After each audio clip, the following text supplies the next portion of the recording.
ভাইয়ের আমার, আল্লাহ রাব্বুল আলামিন পবিত্র কোরআনুল কারীমে নাজিল করলেন নবীর উপরে। এই কোরআনুল কারীমের সূরা আছে 100 কয়টি? জোরে কোন। এবার বলুন আসমানি গ্রন্থ কয়খানা? জোরে কোন। কত? আপনারা দুই দলে ভাগ হয়েছেন, কেউ বলে 100 খানা হুজুর, আবার কেউ বলে 104 খানা। দুই দলে ভাগ হয়েছে, ঠিক না? আসমানি গ্রন্থ হলো 104 খানা, তার মধ্যে বড় গ্রন্থ আসমানি কিতাব হলো 4 খানা, আর ছোট কিতাব হলো 100 খানা।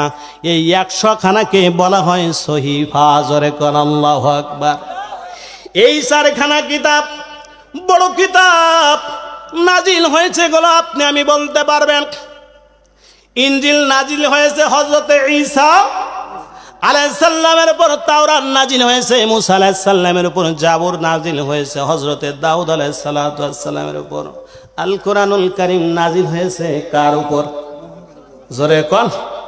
আপনার নবী আমার নবী জনাবে মুহাম্মদ সাল্লাল্লাহু আলাইহি ওয়াসাল্লামের উপর। তাহলে হলো কয়খানা? এবার বাকি আছে কয়খানা? জোরে কোন। আবার শ্রোতা অনেক ভালো, অনেক ভালো, অঙ্কে মেধা ভালো। বন্ধুরা এবার আসুন, আমাদের আদি পিতার নাম কি? জোরে কোন। আদম আলাইহিস সালাম। আদম আলাইহিস সালামের উপর আল্লাহ কিতাব নাজিল করলেন, সহিফা নাজিল করলেন 10 খানা। কয়খানা? 10 খানা। আদম আলাইহিস সালামের 139 জন ছেলে মেয়ে ছিল। কয়জন? আপনার আমার একটা দুটো আড়িটা দেড়টা, ঠিক না? এই দেড়টা মানে একটা বড় একটা ছোট, বুঝলেন? আর আদম আলাইহিস সালামের 139 জন ছেলে মেয়ে, প্রতিটা ছেলের সাথে একটা করে মেয়ে বেজোড় বেজোড় হয়েছে। কিন্তু একটা ছেলে বেজোড়ের সিস্টেম ছিল, একটার ভেঙে আরেকটার সাথে বিবাহ হতো। সেই সময় অন্য কোনো মানুষ ছেলেটা আল্লাহর বিধান ছিল।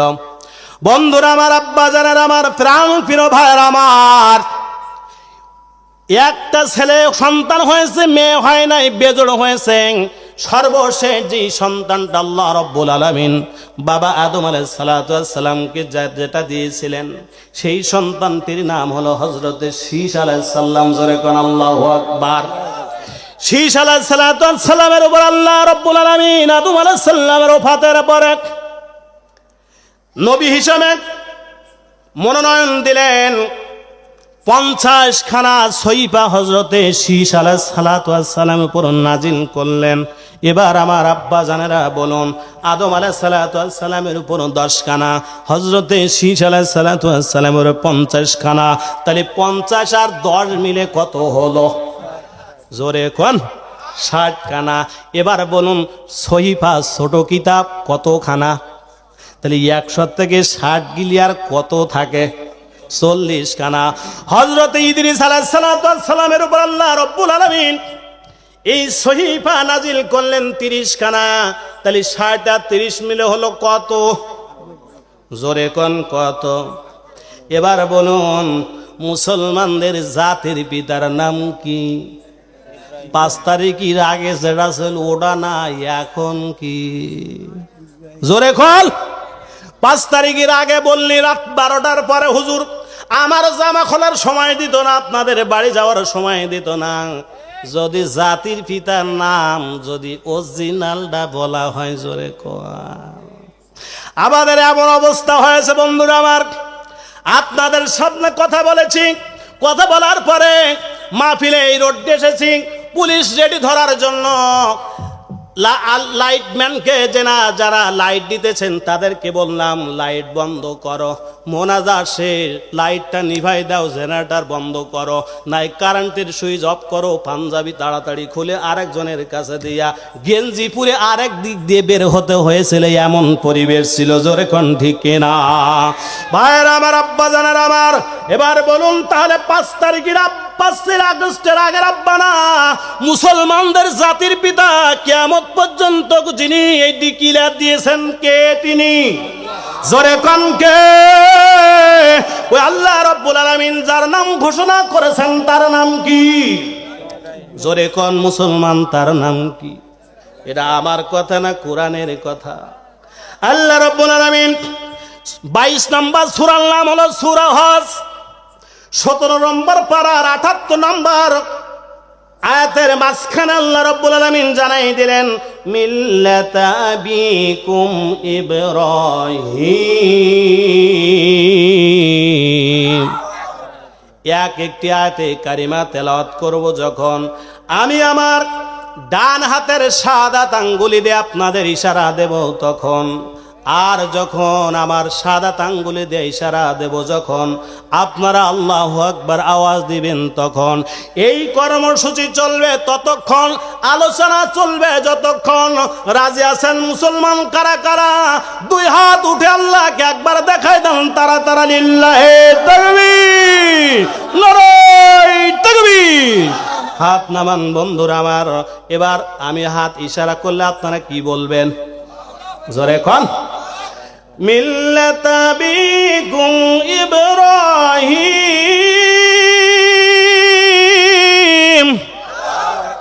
হুয়া সাম্মাকুমুল মুসলিমিন। আপনার আবার কেউ দুনিয়ার কোন নেতা না, দুনিয়ার কোন বাদশা না, দুনিয়ার কোন মেম্বার না, চেয়ারম্যান না, এমপি না, দুনিয়ার কোন ক্ষমতার ধারণা। পৃথিবীর আসমান জমিনের যিনি একমাত্র ক্ষমতার মালিক, যিনি আল্লাহ, ওই আল্লাহ বললেন মুসলমান বলে তোরা দাবি করবি যারা, আমার কোরআনকে মানবি যারা, আমার নবীকে নবী নেতা মানবি যারা, তোদের জন্য আমি নবী ইব্রাহিমকে জাতির পিতা ঘোষণা করলাম। এর বিপরীত যদি তোরা করিস তোরা যাবি জাহান্নামে। জোরে কোন ঠিক কিনা? বন্ধুরা আমার, আব্বা জানেন আমার, এবার বলুন তো দেখি মুসলমানদের জাতির পিতার নাম কি? ইব্রাহিম আলাইহিস সালাম। এবার সহিফা আগে গিয়েছে কয়খানা? জোরে কোন। আরে বাবা কোন কুনে একবার আমার শ্রোতা কোন কুনে অঙ্কে ভাইর আমার, তাহলে বাকি আছে কয়খানা? 10 খানা। মুসলমানদের জাতির পিতা আল্লাহ যাকে ঘোষণা করলেন, যাকে নিযুক্ত করলেন, আল্লাহ বললেন আমার আদমকে 10 খানা দিলাম, আদমের সর্বশেষ পুত্র শীষকে 50 খানা দিলাম, ইদ্রিসকে 30 খানা দিলাম। আর মুসলমানদের যার জাতির পিতা মানবে তার উপর কোনো কিছু নাজিল করব না, এটা হতে পারে? এই জন্য আল্লাহ রাব্বুল আলামিন 10 খানা সহিফা ইব্রাহিম আলাইহিস সালাতু ওয়াস সালামের উপর নাজিল করলেন। তাহলে হলো কত? 100। জোরে কোন। 4 খানা। এবার বন্ধুরা আসুন, আল্লাহ রাব্বুল আলামিন এই কোরআনুল কারীমে 20 নম্বর সূরা নাজিল করে মুসলমানদের জানাইলেন কেন আল্লাহ নাজিল করলেন। আপনি আমরা এখানে এসেছি একটাই কারণে, একটাই জায়গায় যেতে চাই, সেটা হলে এখান থেকে শুনে আমল করে আল্লাহ দেওয়া জান্নাতে যেতে চাই। এর বিকল্প কোনো জন্য আর অন্য কোনো জন্য এখানে আসি নাই। জোরে কোন ঠিক কিনা ভাই? ভাইরা আমার, এই সূরা তোহা নাজিলের আগে আল্লাহ রাব্বুল আলামিন তাবারক তাআলা 19 নম্বর সূরার নাম সূরা মারিয়াম। কি নাম? ঈসা আলাইহিস সালাতু ওয়াস সালামের মায়ের নাম কি? মারিয়াম। মারিয়াম আলাইহিস সালামের নামে যেই সূরাটা 19 নম্বর সূরা, 19 নম্বর সূরার 57 নম্বর আয়াত আল্লাহ নাজিল করলেন নবীর উপর। নাজিল করে জানাই দিলেন, সবাই পড়ুন বিসমিল্লাহির রহমানির রহিম। فإنما يسرناه بلسانك لتبشر به المتقين وتنذر به قوما لُدًّا। এই আয়াত নাজিল হলো নবীর উপরে, আপনার আমারও কোনো মানুষের উপরে না, নবীর উপর আয়াত নাজিল হলো। আমি কিন্তু তেলাওয়াত করেছি সূরা তোহা, সে জায়গায় যেতেছি। বন্ধুরা আমার, শানে নজুল বলার পর আলোচনায় ঢুকব। এই আয়াতে কারিমা নাজিল হওয়ার আগ পর্যন্ত নবী কোরআনের বাণী প্রচার করতেন, দিন প্রচার করতেন গোপনে গোপনে গোপনে গোপনে গোপনে। আল্লাহর নবী ইসলামের বাণী প্রচার করতেন গোপনে গোপনে, যাতে কাফেররা টের না পায়। গোপনে গোপনে 5 তারিখের আগে আমাদের আলোচনা করতে এদিক সেদিক ঘুরিয়ে ঘুরিয়ে ডাইরেক্ট মারলি অ্যাকশন, পুলিশ পিছনে থাকে, ডাইরেক্ট দেওয়া যেত না। আল্লাহ বললেন নবী আপনি ঘুরায়া ঘুরায়া পিছায়া, অর্থাৎ আধারে আধারে লুকায়া লুকায়া ইসলাম প্রচার করবেন। এই আয়াত নাজিল হওয়ার আগ পর্যন্ত নবী আমার ইসলাম প্রচার করেছেন। মক্কার মধ্যমণি, মদিনার শিরোমণি, দুলালিনী শাহমানা শাহ মদিনা, মদিনার বিশ্বজ্যোতি, শান্তির অগ্রগতি, দুজাহানের বাদশাহ, আখিরি জামানার পয়গম্বর নবী আধারে আধারে গোপনে গোপনে ইসলাম প্রচার করলেন। আল্লাহ আয়াত নাজিল করে জানাই দিলেন নবী আমার, ও দোস্ত আমার, হাবিব আমার, এতদিন হয়েছে গোপনে গোপনে ইসলাম প্রচার, এখন থেকে হবে ওপেনে ওপেনে। জোরে কোন আল্লাহু আকবার। আয়াত নাজিল হয়ে আল্লাহ রাব্বুল আলামিন জানাই দিলেন বন্ধুরে, আমি তোমার উপর কোরআন নাজিল করেছি সহজভাবে, সহজ করে কোরআন নাজিল করে দিয়েছি সহজভাবে। আপনি যারা মুত্তাকি তাদেরকে সুসংবাদ দেন জান্নাতের। জোরে কোন আল্লাহু আকবার। তাহলে মুত্তাকি যারা, তাদের ঠিকানা কোন জায়গা? জান্নাতে। নবীকে আল্লাহ বললেন বন্ধু এতদিন হয়েছে গোপনে, এখন আলোচনা হবে জোরে কোন ওপেনে।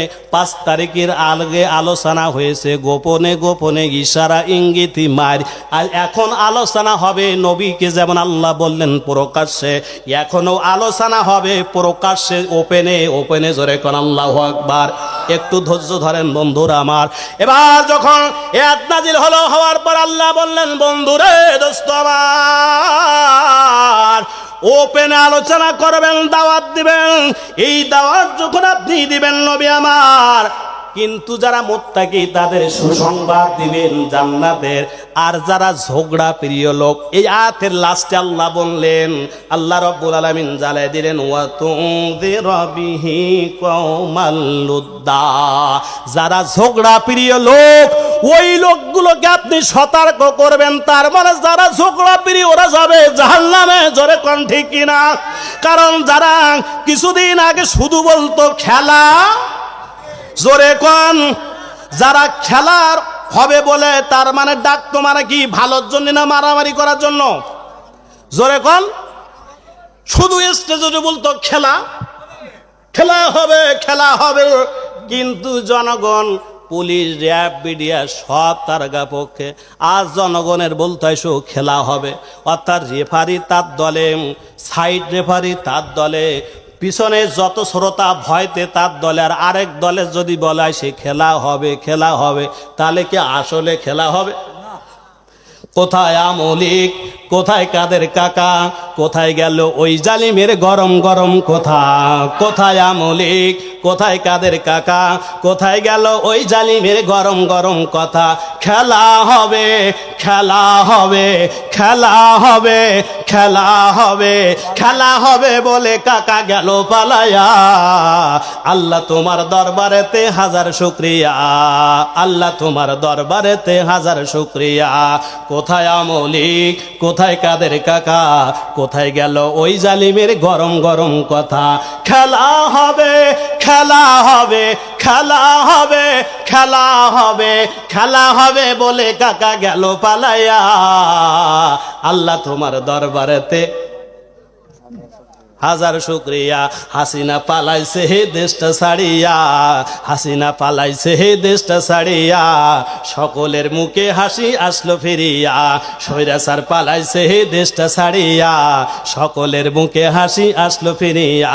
কোথায় আমলিক, কোথায় কাদের কাকা, কোথায় গেল ওই জালিমের গরম গরম কথা? খেলা হবে খেলা হবে খেলা হবে খেলা হবে খেলা হবে বলে কাকা গেল পালায়া। আল্লাহ তোমার দরবারেতে হাজার শুকরিয়া। ঠিক না বন্ধুরা আমার, আব্বা জানেন আমার?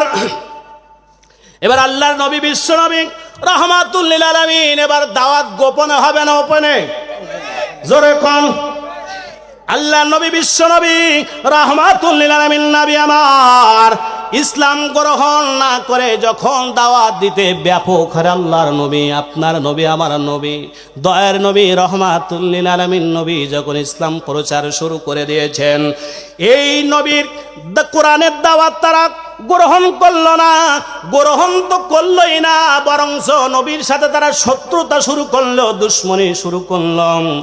আল্লাহর নবীর মনে ব্যথা লাগলো যে আল্লাহ বললেন কোরআন প্রকাশ্যে প্রচার করতে, কিন্তু আমি প্রচার করলাম, মক্কার কুরাইশরা কোরআনের দাওয়াত গ্রহণ করে না। এই জন্য আল্লাহর নবী মন খারাপ করলেন, মনে ব্যথা পেলেন। নবী চিন্তা করলেন আমার উপর যেই কোরআনে কারিম নাজিল হয়েছে, এই নাজিল হওয়ার মাকসাদ পূর্ণ হওয়ার নিয়ে তিনি শঙ্কা প্রকাশ করলেন। আল্লাহ রাব্বুল আলামিন সঙ্গে সঙ্গে সূরা তোহা নাজিল করে আল্লাহ জানাই দিলেন, বন্ধুরে তোহা মা আনজালনা আলাইকাল কুরআনা লিতাশকা। আল্লাহ রাব্বুল আলামিন সঙ্গে সঙ্গে জানাই দিলেন, বন্ধুরে আমি তোমার উপর যে কোরআনুল কারীম নাজিল করেছি এই মাকসাদ পূর্ণ হবে, এর কোনো ত্রুটি হবে না, আপনি সফল হবেন, আপনি কোনোদিন ব্যর্থ হবেন না, ব্যর্থ হবেন না, আপনি সফল হবেন। এই ওয়াদা কার? জোরে কোন কার? বন্ধুরা আমার, আব্বা জানেন আমার, এই আয়াত কারিমা সূরা নাজিল হয়ে গেল। আল্লাহ নবীর বললেন, নবী কষ্ট পাবেন না, নবী কষ্ট পাবেন না, চিন্তা করবেন না। এই কথা বলে যখন কোরআনুল কারীম নাজিল হলো, আবু জেহেল, উতবা, সাইবা, ওয়ালিদ বিন মুগিরা কাফেরের গোষ্ঠীরা চিন্তা করলো যতদিন যায় তত নবীর দলে লোক বেশি হয় না কম হয়? জোরে কন্যা আব্বা জানের আমার, বেশি হয়। এবার আবু জেহেল চিন্তা করলো কি করা যায়, জন্য তারা পরিকল্পনা করলো, চিন্তা করলো কেমনে নবীজিকে আটকে দেওয়া যায়। আল্লাহর নবী, বিশ্ব নবী রাহমাতুল লিল আলামিনকে যখন এই অবস্থায় তার অবস্থা তৈরি হয়ে গেল, তখন এই অবস্থা যখন হলো, আবু জেহেল ওই সময়কার মক্কার মধ্যে নজর ইবনে হারেস, উকবা ইবনে আবু মুয়াইদ দুইজন বড় পণ্ডিত ব্যক্তি ছিল। ওই দুইজনকে বলল, তোরা দুইজন মদিনায় যাবি, যায়া আমাদের যেই লোকটা নবী বলে দাবি করে, যেহেতু মদিনায় ইহুদিরা বসবাস করে, মদিনায় অসংখ্য নবীর আগমন হয়েছে, তার ইসলাম কোরআন সম্পর্কে জাবুর কিতাব, তাওরাত, ইনজিল সমস্ত কিতাবের জ্ঞান তাদের কাছে আছে। অতএব তাদের কাছে যে বলবে আমাদের দেশে একটা পাগল আছে, কি আছে? পাগল আছে।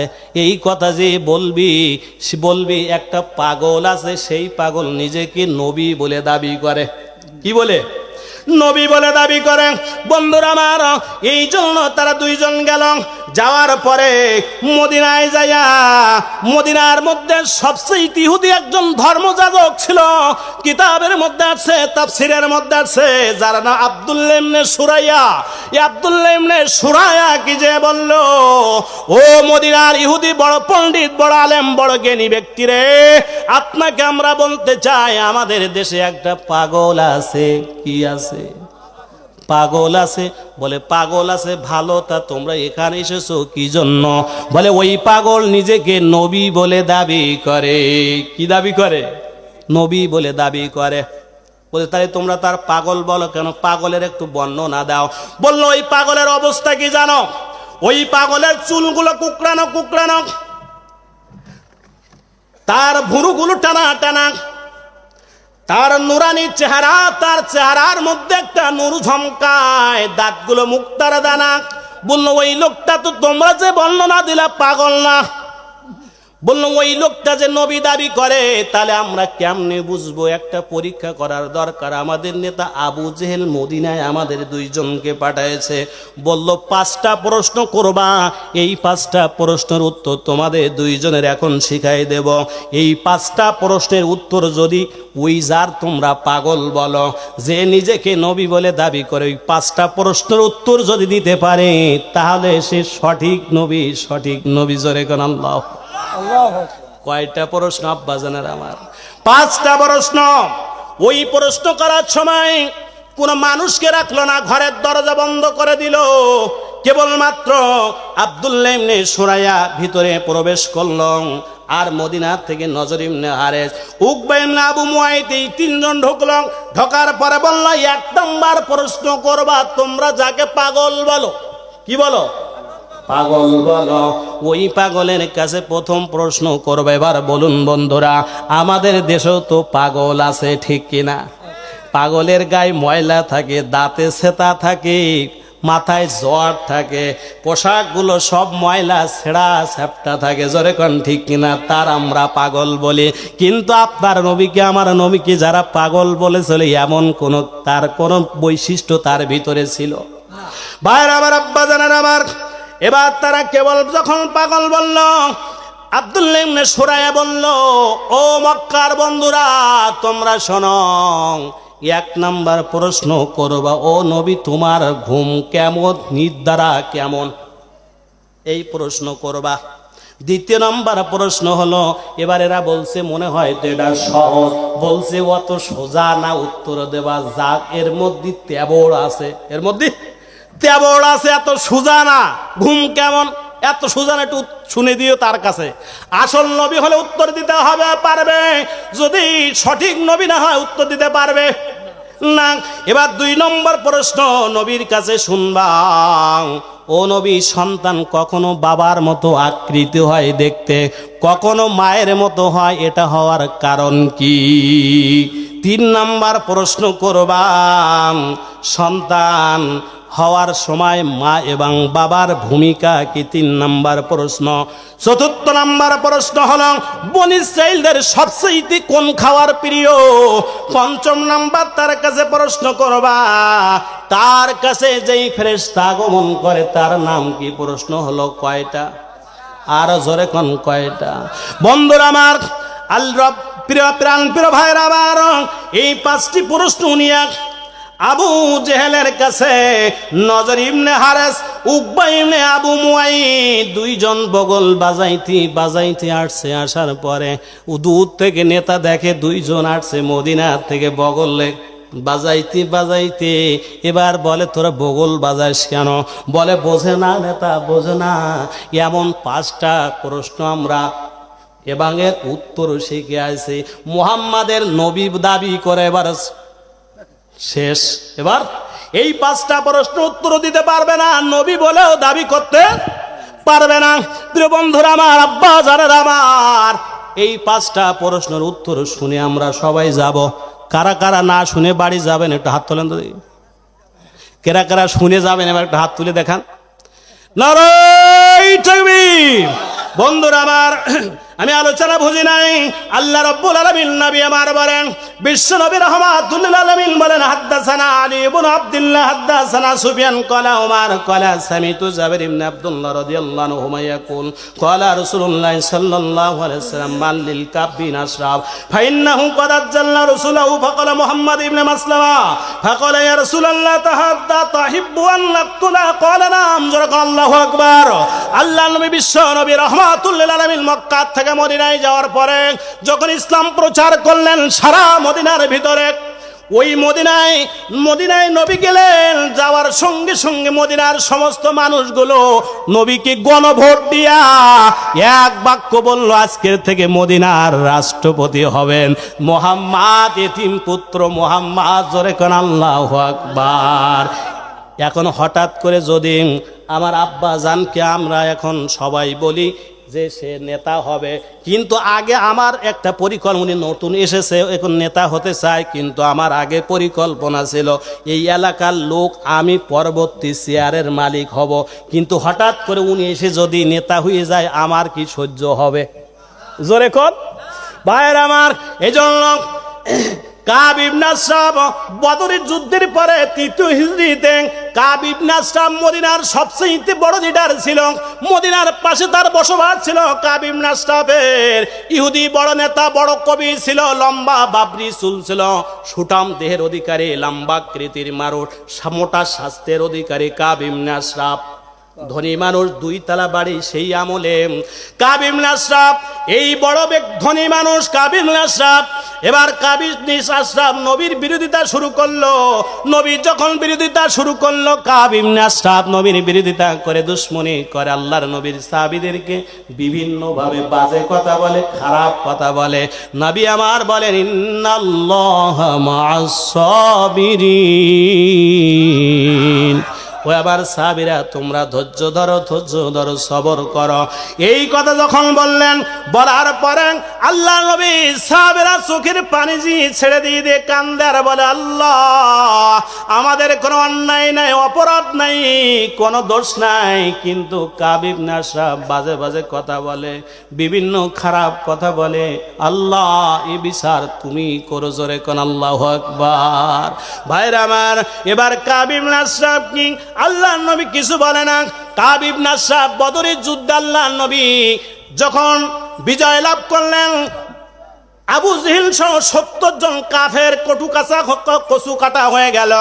যাওয়ার পর আল্লাহ নবী বিশ্ব নবী রহমাতুল লিল আলামিন নবী আমার বিজয় লাভ করে যেই মাত্র আসলো কাব ইবনে আশরাফ চিন্তা করছিল বদরের যুদ্ধে গেলে মুহাম্মদ মাত্র 313 জন সাহাবী নিয়ে যাচ্ছে আর আবু জেহেল 1000 সৈন্য, অতএব একজন মানে 3 জন 3 দিক দিয়ে ধরবে আর একটা সিথি ওই জায়গায় মরে থাকবে।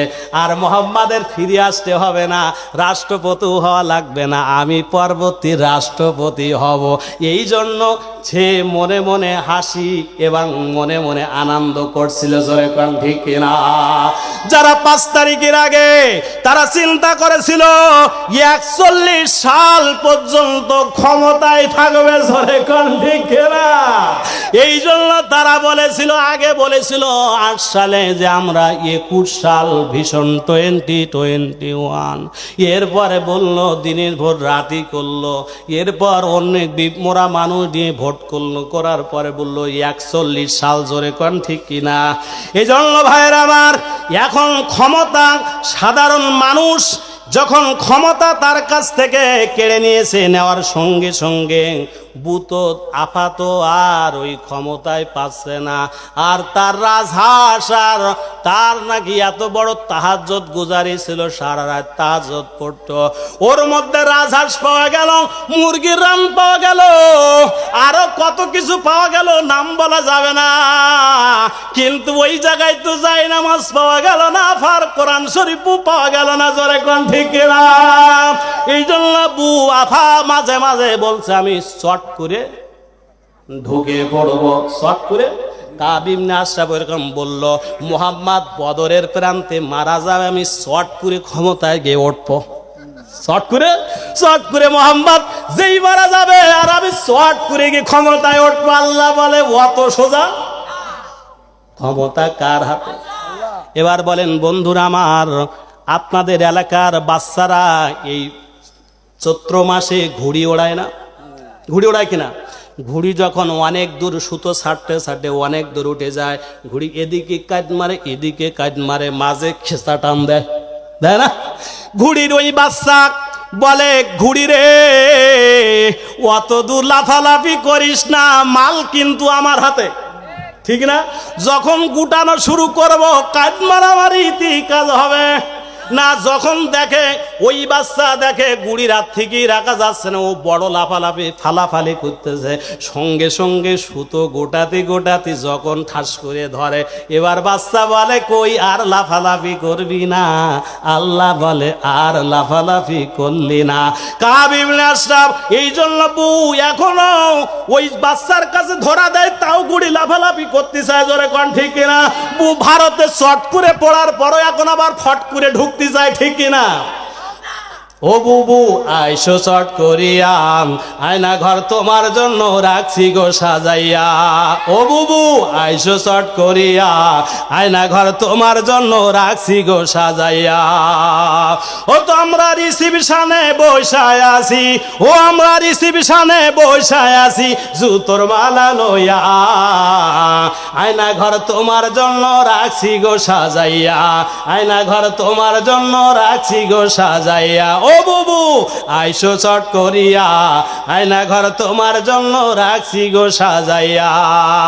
ও তুমি নির্বিচারে মারছো মানুষ ক্ষমতার লাগিয়া, ঠিক না? ও তুমি নির্বিচারে মারছো মানুষ ক্ষমতার লাগিয়া, দিন ধর্ম আর মানবতা সব কিছু ছাড়িয়া। তোমার পাপের শাস্তি পাইতে হবে, ঠিক না? ও তোমার পাপের শাস্তি পাইতে হবে, যাইও না ভুলিয়া। আয়না ঘর তোমার জন্য রাখছি গো সাজাইয়া, আয়না ঘর তোমার জন্য রাখছি গো সাজাইয়া। ও বুবু আইসো চট করিয়া, আয়না ঘর তোমার জন্য রাখছি গো সাজাইয়া। ও আমরা রিসিপশনে বসায় আছি, ও আমরা রিসিপশনে বসায় আছি, জুতোর মালা লইয়া। ও বুবু আইসো চট করিয়া, আয়না ঘর তোমার জন্য রাখছি গো সাজাইয়া, ঠিক না? এবার কাবিম শর্ট করে কি ক্ষমতায় যাবেন? আল্লাহ নবী বিশ্ব নবী বদরের প্রান্তে মাত্র 313 জন সাহাবী, আবু জেহেল সৈন্য নিয়ে আসছে 1000।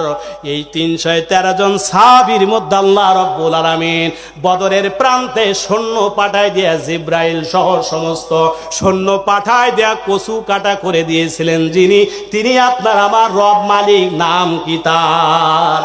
জোরে কনকে। ওই আল্লাহ এখন আছে না বুড়ো হয়ে গেছে? আল্লাহ এখন আছে তো, আল্লাহর পাওয়ার আছে তো। দেখেন নাই 5 তারিখে কোথা থেকে 11টার পরে এত লোক আসলো ঢাকায়? তো এত লোক ছিল না। আল্লাহ রাব্বুল আলামিন ফেরেশতা দিয়া বুবুকে মামু বাড়ি দিল্লি নে ফেলাই দিয়েছে। জোরে কোন ঠিক না? ভাইরা আমার, এবার কাবিম নাসরা চট করে কি করতে চায়?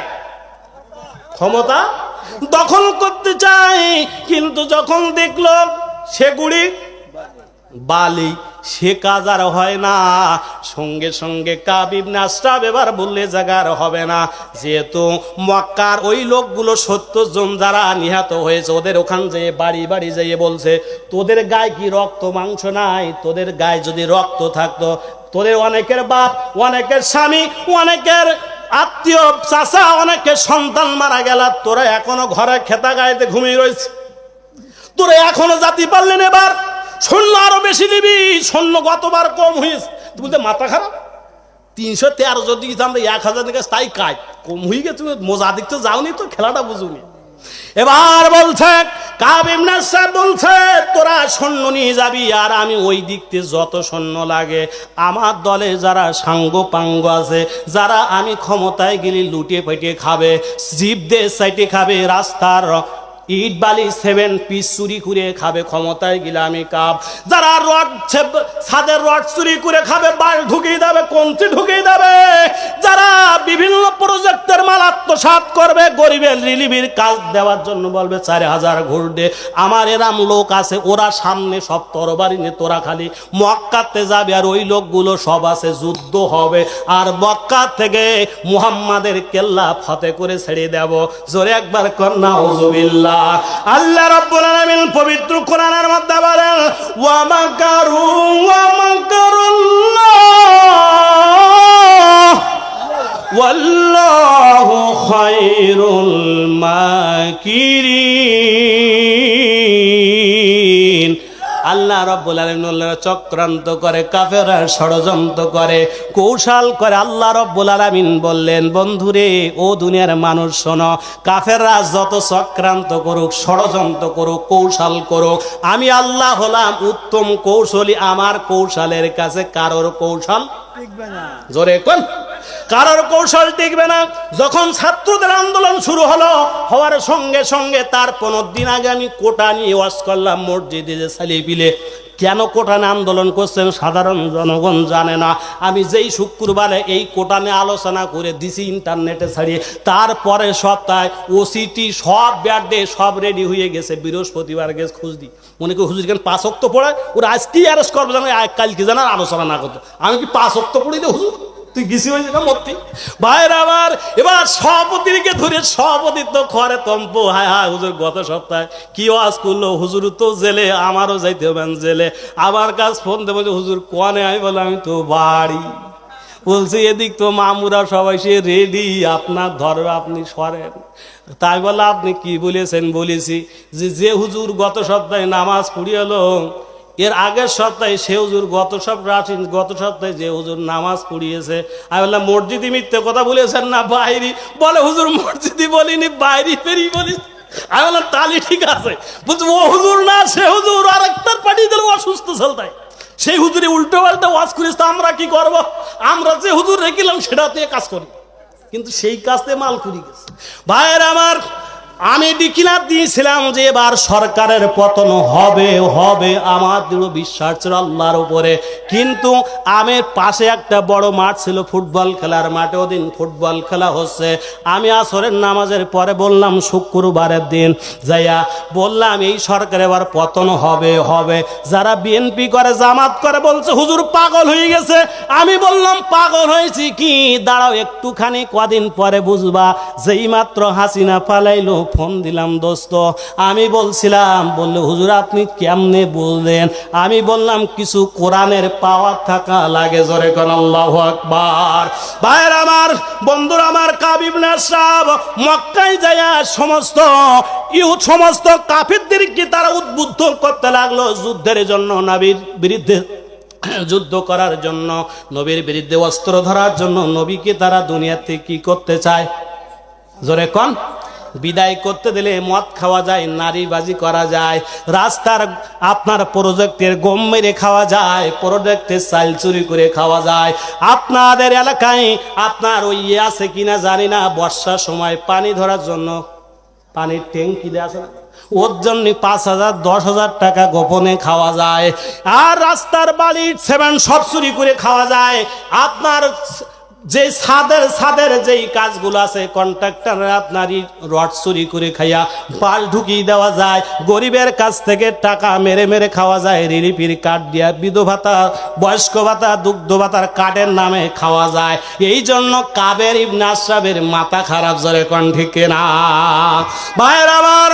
এই জন্য কাব ইবনে আশরাফ শুধু বলে ক্ষমতায় যাইতে হবে, ক্ষমতায়।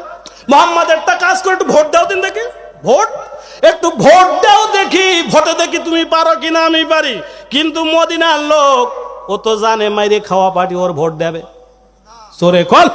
ভাইয়ের আমার, আব্বাজানের আমার, কাব ইবনে আশরাফ এবার যায় ওদের উদ্বুদ্ধ করলো। করার পরে ওরা যখন চলে আসলো, কাব ইবনে আশরাফ বলল, ওখানে গেলাম যাইয়া সমস্ত মানুষদেরকে খানে কাবার কাছে নিয়ে গেল। খানে কাবা নিয়ে ওদেরকে শপথ করাইলো যে তোরা মুহাম্মাদের বিরুদ্ধে মদিনায় গিয়ে এই বদরের যুদ্ধে যেহেতু তোরা পরাজয় বরণ করেছি, এর প্রতিশোধ গ্রহণ করতে হবে বলে তাদেরকে খানে কাবা চত্বরে যাইয়া শপথ করাইলো। ওই জাহিলিয়াত যুগের মানুষেরা শপথ করলে সেই শপথ ভাঙতো, জোরে কোন, ভাঙতো না। কিন্তু বন্ধুরা আমার, আমাদের দেশের মানুষ যখন বাবা মারা যায় ওই সময় বলে যায়, দেখ বাবা আমার, তোরা 2 ভাই, আমার 3টে মেয়ে, তোরাদের আমি সবার সমান চোখে দেখেছি। আমি কারোর 1 কাঠা জমি কোনো জায়গায় রেজিস্ট্রি করে দিয়ে যাই নাই। খবরদার আমি মারা যাওয়ার পরে তোরা আমার মেয়েদের জমিগুলো একটু এক জায়গায় করে করে দিস, যাতে ওরা ওখান থেকে কিছু হাড়ি টাড়ি নিয়ে খাতেই পারে। কিন্তু বাপের সাথে বলল, আব্বা কোনো চিন্তা করেন না, আমরা বুনি কি কম ভালোবাসি, ওরা যেখানতে জমি পাবে সেখানতে দেব। এ ওয়াদা মৃত্যুর সময় বাপের সাথে অনেকেই করে, জোরে কোন ঠিক কিনা, আরো জোরে কোন ঠিক কিনা। কিন্তু দেখা যায় বাপ মারা যাওয়ার পরে বোনেদের বলে যে জমি সব জায়গায় জায়গায় নিবি, 1 শতক যেখান পায় উকেনতে নিতে, যাতে চাষবাস না করে খাইতে পারে, ঠিক না? এ জায়গায় নি বলে এরাম, এ জায়গায় এরাম তালতে পড়নি। এরপরে অনেকে আছে যে বাপ যখন মৃত্যুর সময় হয়, বলে আব্বা ও তোমার মেয়েরা এই ভিটেও এসে ভাগ নেবে, তা কি করতে হবে, অন্তত ভিটেটা লিখে দাও। এবার রেজিস্ট্রি অফিসে যাইয়া সাব রেজিস্ট্রারের কিছু টাকা দেয়া ভিটের সাথে ওই মাটিও একবার যা আছে সব একবার নিষ্কলঙ্ক করে ছেড়ে দেয়। এরাম এ জায়গায় নাই, আছে না? এ জায়গায় নাই। ওরে বললে আমার যাই দেবে না, এ জায়গায় নাই, সব আমাদের ওই দিক। কিন্তু আগেরকার মানুষগুলো তাদের বোনদের সাথে এত মহব্বত ছিল, ভালোবাসা ছিল, এত মহব্বত ছিল, ওই মানুষগুলো কত সুন্দর ছিল, জোরে কোন ঠিক কিনা? কিন্তু আজকেরকার মানুষগুলো এই অবস্থা হয়েছে, যত ওয়াদা করুক ওয়াদা বরখেলাপ করে, ঠিক কিনা? আপনার সামান্য মারামারির সময় থাকে না, দুই ভাই মারামারি করেছে, আরেকজনের পক্ষে সাক্ষী দেওয়ার জন্য সাতক্ষীরায় যাইয়া এক টুকরা গরুর গোশ খাওয়ার জন্য ওর পক্ষে মিথ্যে কথা বলে সাক্ষী দেয়। এ জায়গায় এরকম কোনো লোক নাই। হায়রে সাদের দুনিয়ায় মানুষ পাওয়া বড় দায়, হায়রে সাদের দুনিয়ায় মানুষ পাওয়া বড় দায়। মানুষ দেখতে চলো এবার জাদুঘরে যাই সবাই, মানুষ দেখতে চলো এবার জাদুঘরে যাই সবাই। চেহারাটা দেখতে ভালো, পোশাকটাও চমৎকার, অন্তর তার কালি ভরা, কাজটা বড় কদাকার। চেহারাটা দেখতে ভালো, পোশাকটাও চমৎকার, অন্তর কালি ভরা, কাজটা বড় কদাকার।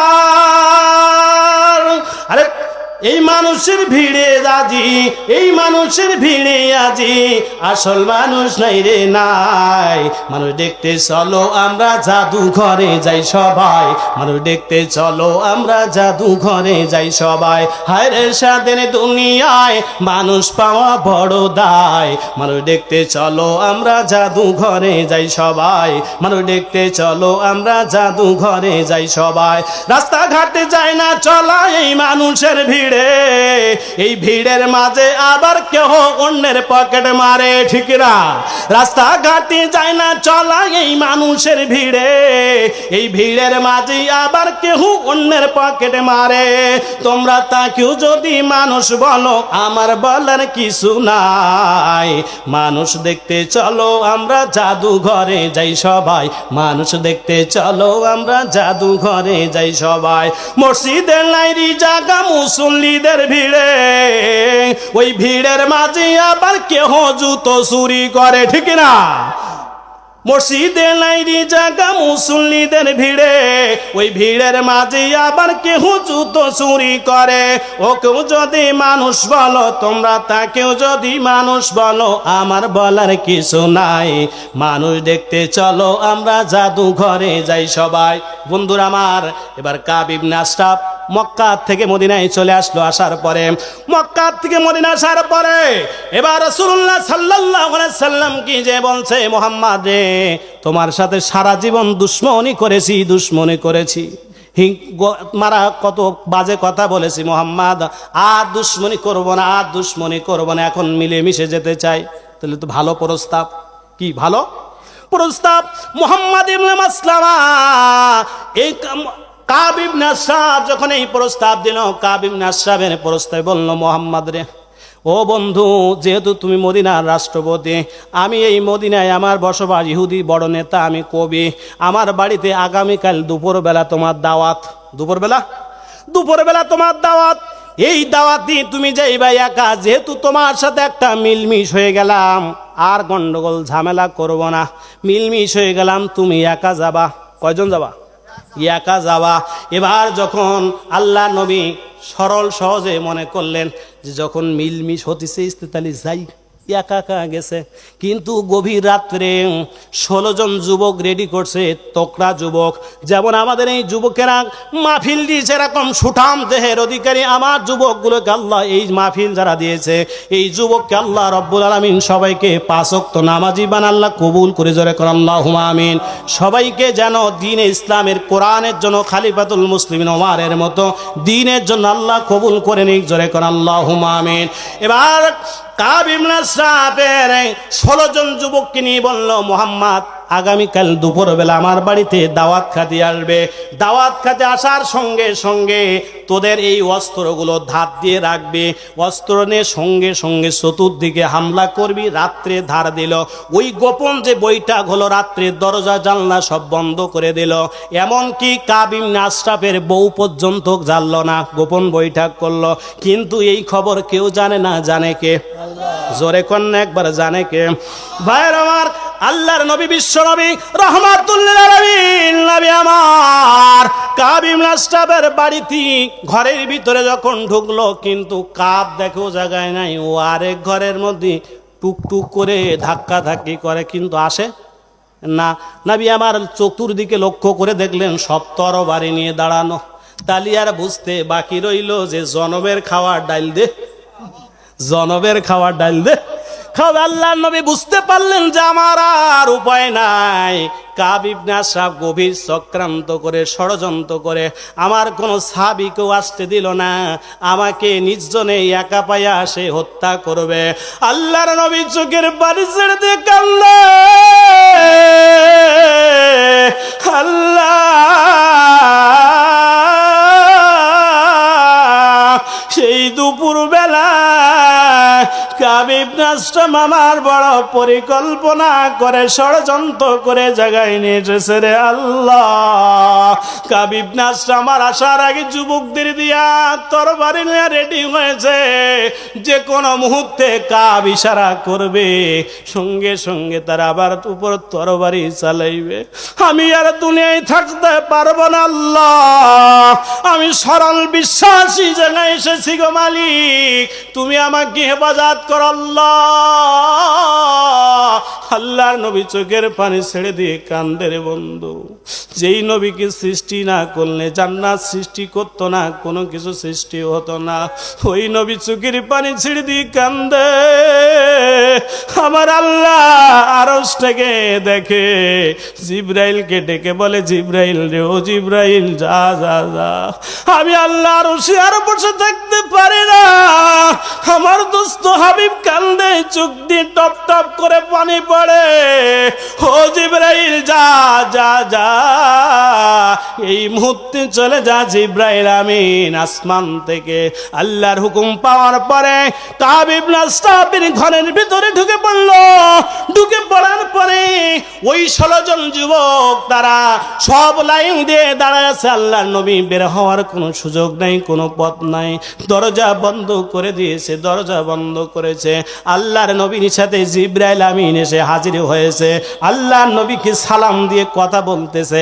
কিন্তু এই 16 জন যুবক, এই কাব ইবনে আশরাফের এই দুর্ধর্ষ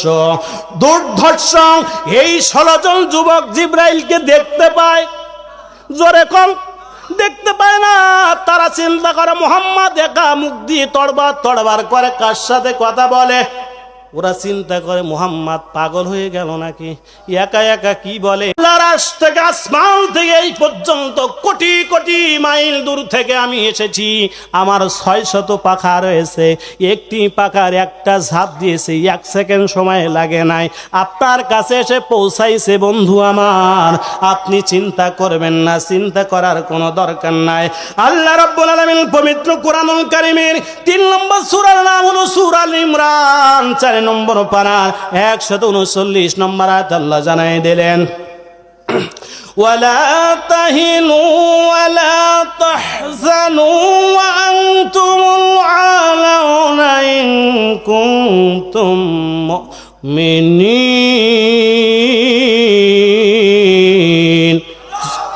আল্লাহ জানাই দিলেন বন্ধুরে, যারা ইমানদার হবে, মুত্তাকি হবে, তাদের ভয় নাই, চিন্তার কোনো কারণ নাই, তাদের কোনো চিন্তার কারণ নাই।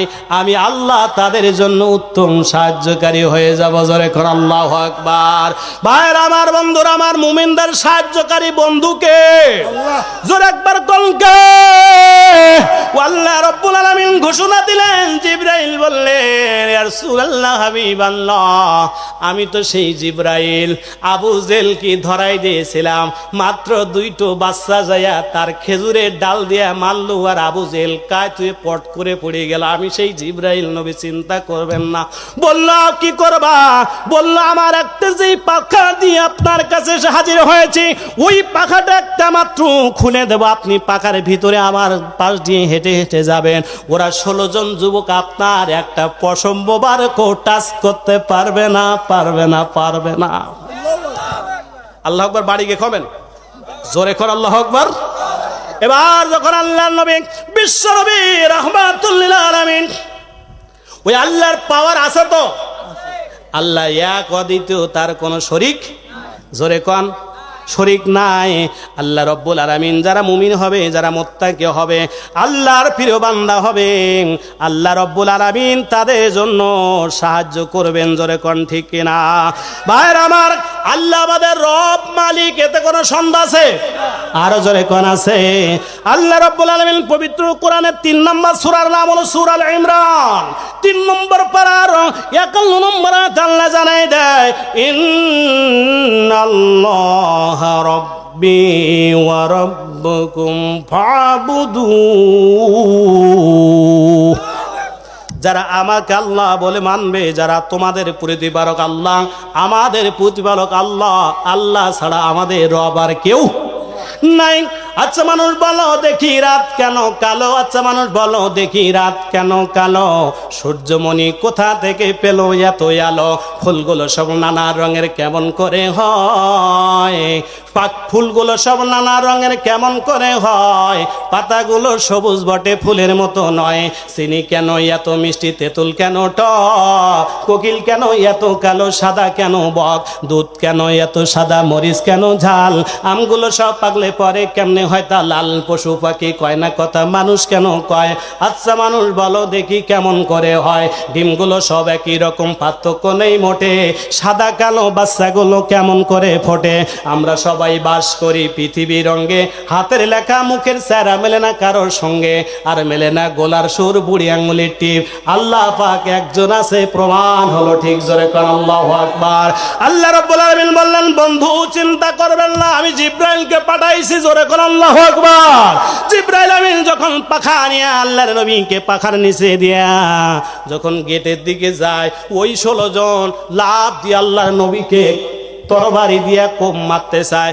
যেই মাত্র হাত 16 জন উঁচু করেছে, আল্লাহ রাব্বুল আলামিন সঙ্গে সঙ্গে হাতকে বলল, হাত আমি তোকেই দিয়েছি, এই মুহূর্তে তোর প্যারালাইসিস করলাম। 16 জন যুবকের ডাইন হাত সব প্যারালাইসিস করে দিলাম। খবরদার আর নড়তে পারবি না, যেখানে আছে এখানেই থাকবি, এক চুল সরবি না। অর্ডার কার? জোরে কোন কার? তারা হাত আর এদিকে দিতে পারে না, পিছন দিলি যায়, সামনে দিলি যায় না। এবার চিন্তা করলো দেখি কি হাতের সমস্যা। ওই 16 জন বাম হাতে নেই, কারণ দেখলো বাম হাত কাজ করে। এবার বাম হাতের তরবারি নিয়ে যেই মাত্র মারতে গেছে, বাম হাত আর কাজ করে না, ডাইন হাত কাজ করে। বললো ঘটনা কি? এ তো হলো না, মোহাম্মদ তো চলে যায়। হায় হায় হায়, কাব ইবনে আশরাফ হয়েছে আমার 16 ডারিয়েরটারও কল্লা মাথায় রাখবে না, দেহে কল্লা রাখবে না। এই জন্য 16 জন এবার বললো হাত বাদ দিয়ে পা দে দেখি অন্তত ছুরি মারা যায় নাই। যেই পা দিয়ে দিল, আল্লাহ পা ডাইন পা প্যারালাইসিস করলো। এবার বাম পা দিয়ে বললো একটা কাজ কর, আমরা হাডুডু কবাডি খেলা হয় না, ওরা বললো তরবারি ফেলা। 16 জন যাইয়া মুহাম্মাদের পা ছাগল দিয়ে আটকি ধরি কবাডি খেলার মতো। যেই মাত্র লাম মারিছে, আর লাম মারি সব পড়ে আছে, কিন্তু তাদের হাতও কাজ করে না, পায়ও কাজ করেন। এবার বলেন বন্ধুরা, অনেকেই দেখেছেন ভিক্ষে করে, যাদের হাতও নাই পা দিয়ে নাই, তারা গুড়ি গুড়ি ভিক্ষে করে। আসলে ওরা চিন্তা করলো আমরা হাত পা যখন কাজ করে না, 16 জন যাইয়া দরজায় সব একটার উপর আরেকটায় পুড়ে শুয়ে থাকবো, যাতে না যাইতে পারে।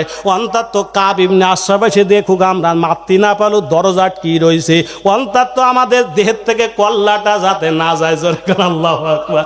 ভাইরা আমার, এবার যখন ওরা 16 জন গোড়া দিতে চাইলো, গোড়ে দেয় কিন্তু ঘোরে না, সামনে পিছন দিক যায় কিন্তু সামনে যায় না। পাওয়ার কার?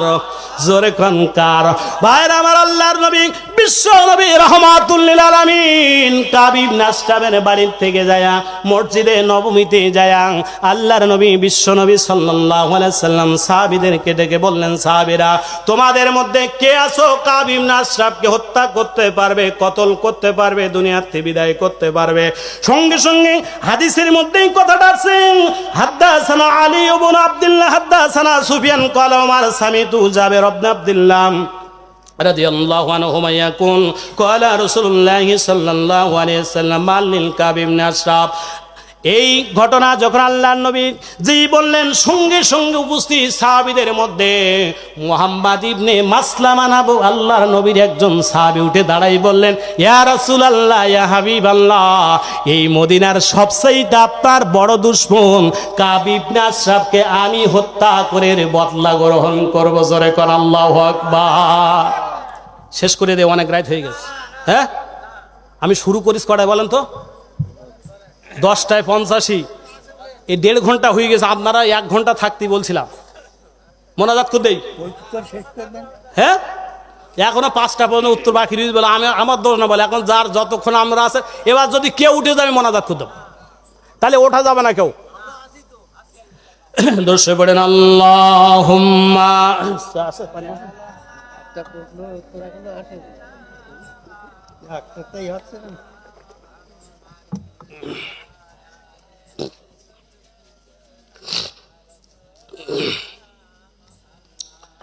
লা ইলাহা ইল্লাল্লাহ, জোরে জোরে লা ইলাহা।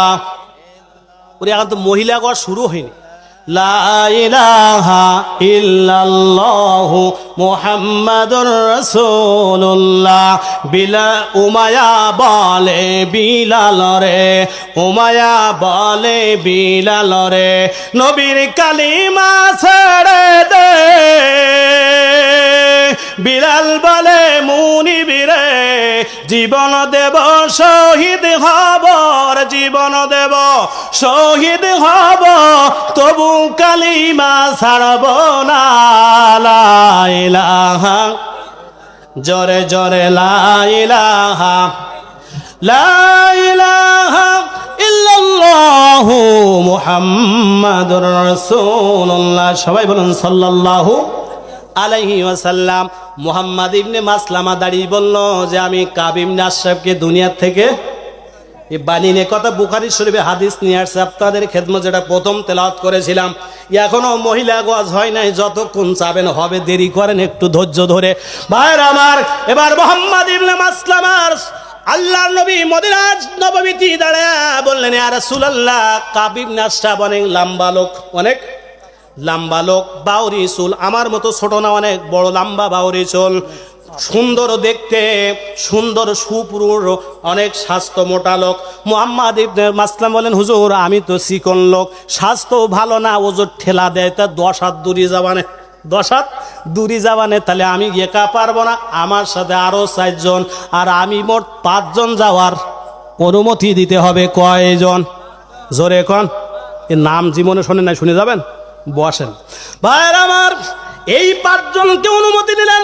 এবার রাসূলকে বললেন, ইয়া রাসূলুল্লাহ, ইয়া হাবিবাল্লাহ, 2 নম্বর শর্ত হলো আমি যেহেতু আপনার বদলা নিতে যে আমার জীবনটাও চলে যেতে পারে, কারণ কাব ইবনে আশরাফের মারা তো এত সোজা না, মারতে যেও আমার জীবনটাও চলে যেতে পারে।